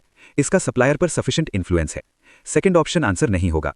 जब आप इसे पढ़ते हैं तो वहां प्रोडक्ट डिफरेंशिएशन की बात हो रही है कि वैरायटी ऑफ फिनिश्ड प्रोडक्ट के बेस पर compete करना, लेकिन डिस्क्रिप्शन में उन्होंने प्रोडक्ट की कॉस्ट फ्रेंडली एबिलिटी के बारे में नहीं दिया है। उन्होंने प्रोडक्ट की कॉस्ट फ्रेंडली एबिलिटी के बारे में दिया है कि प्रोडक्शन कॉस्ट ऑप्टिमल हो सकती है। मैंने यही मेंशन किया है, इसलिए हम कॉस्ट लीडरशिप स्ट्रैटेजी फॉलो कर सकते हैं। अगली चीज है, सिलेक्टेड मॉडल में रिस्क क्या हैं? सिलेक्टेड मॉडल मतलब कॉस्ट लीडरशिप मॉडल में क्या रिस्क हैं? एक्चुअल डिमांड और फोरकास्ट में वेरिएशन की वजह से ओवरस्टॉकिंग का रिस्क होता है। हम फोरकास्टेड डिमांड के हिसाब से प्रोड्यूस कर रहे हैं, तो एक्सपेक्टेड और एक्चुअल डिमांड में वेरिएशन हो सकता है। इन्वेंट्री में वर्किंग कैपिटल लॉक हो जाता है और फिनिश्ड स्टॉक रखा रहता है, और फिनिश्ड स्टॉक के लिए स्टोरेज स्पेस का हाई रेट होता है। हमारा वर्किंग कैपिटल इन्वेंट्री में लॉक हो जाएगा, भले ही कम टाइम के लिए हो, पर अमाउंट लॉक तो होता ही है। और हमें वेयरहाउस का रेंट भी देना पड़ता है, क्योंकि हम प्रोड्यूस करके वेयरहाउस में स्टोर कर रहे हैं। ये इन्वेंट्री होल्डिंग कॉस्ट है। अगला क्वेश्चन है, अगर कंपनी हाईली कस्टमाइज्ड प्रोडक्ट्स बना रही होती तो सप्लाई चेन का कौन सा टाइप अप्रोप्रिएट होता? अगर हमें ज्यादा कस्टमाइज्ड प्रोडक्ट चाहिए तो हमें प्रोडक्शन तभी स्टार्ट करना होगा जब कस्टमर ऑर्डर करेगा। कस्टमर के स्पेसिफिकेशंस देने के बाद ही हम प्रोडक्शन स्टार्ट करेंगे, तब हम सप्लाई चेन का पुल मॉडल फॉलो करेंगे। क्वेश्चंस के बारे में बस इतना ही। इन डेप्थ नॉलेज क्वेश्चंस में भी पहला क्वेश्चन टोटल क्वालिटी मैनेजमेंट के बारे में है। बैंकिंग सेक्टर में टोटल क्वालिटी मैनेजमेंट कंपनी को कंपेटिटिव एडवांटेज गेन करने में कैसे हेल्प करेगा? यहाँ इस क्वेश्चन में एक बैंक है जो इंडिया में अपनी पहली ब्रांच ओपन कर पाया। कंपनी का मानना है कि इंडिया में कस्टमर्स जीतने के लिए उन्हें नया बैंकिंग एक्सपीरियंस ऑफर करना होगा, उन्हें पूरा एक्सपीरियंस बदलना होगा। दूसरी कंपनीज इंटरेस्ट रेट्स और बैंक चार्जेस पर फोकस कर रही हैं, जबकि इस कंपनी का मानना है कि क्वालिटी बहुत इंपॉर्टेंट है और कस्टमर को अट्रैक्ट करने के लिए यही मेन फैक्टर है। यहाँ हम टोटल क्वालिटी मैनेजमेंट कैसे यूज कर सकते हैं वो यही पूछ रहे हैं। सोल्यूशन में भी अगर आप देखें तो उन्होंने दिया है कि TQM एक फिलॉसफी है और इसमें मेन मोटिव कस्टमर को हर स्टेज पर सेटिस्फाई रखना है। यहाँ हमें हर डिसीजन कस्टमर के रेफरेंस में ही लेना होगा। कस्टमर इंटरनल भी हो सकता है और एक्सटर्नल भी, जैसे हमने पहले देखा। हमें क्वालिटी में कंटिन्यूअस इंप्रूवमेंट लाना चाहिए। एम 0 डिफेक्ट्स अचीव करना है। हमें TQM को एक एक्सपेंस नहीं बल्कि एक इन्वेस्टमेंट मानना चाहिए। हमें TQM को प्रोडक्ट मिक्स फाइन ट्यून करके, प्रोसेस रिफाइन करके और एम्प्लॉय डेवलपमेंट प्रोग्राम के थ्रू इंप्लीमेंट करना चाहिए। हमें एम्प्लॉयज़ को ट्रेनिंग देनी चाहिए। टॉप मैनेजमेंट से क्वालिटी के लिए कमिटमेंट होनी चाहिए। हमें एम्प्लॉयज़ को रिवॉर्ड करना चाहिए। हमें कस्टमर सेटिस्फैक्शन मेंटेन करना चाहिए। हमें एम्प्लॉयज़ को ट्रेनिंग देनी चाहिए। कस्टमर केयर सेगमेंट में भी ट्रेनिंग देनी चाहिए। एम्प्लॉयज़ कस्टमर्स को प्रॉपर्ली रिस्पॉन्ड करने के काबिल होने चाहिए। हमें कस्टमर्स को मोटिवेट करना चाहिए कि वो दूसरों को भी रेकमेंड करें, ताकि एग्जिस्टिंग कस्टमर्स दूसरे लोगों को हमारे बैंक के बारे में बताएं। इसके लिए कंपनी को कस्टमर्स को इमीडिएटली रिस्पॉन्ड करना होगा। हमें कस्टमर को इमीडिएट रिस्पॉन्स देना होगा, तभी वो हमसे सेटिस्फाई होंगे। तो हमें लंबे घंटों तक काम करना पड़ सकता है। अगर कस्टमर आधी रात को भी कॉल करे तो हमें आंसर करना होगा। इससे कस्टमर सेटिस्फैक्शन बिल्ड होगा। इससे हायर प्रॉफिट्स और कंपेटिटिव एडवांटेज मिलेगा। यही उन्होंने यहाँ दिया है। इस चैप्टर के क्वेश्चंस के लिए बस इतना ही।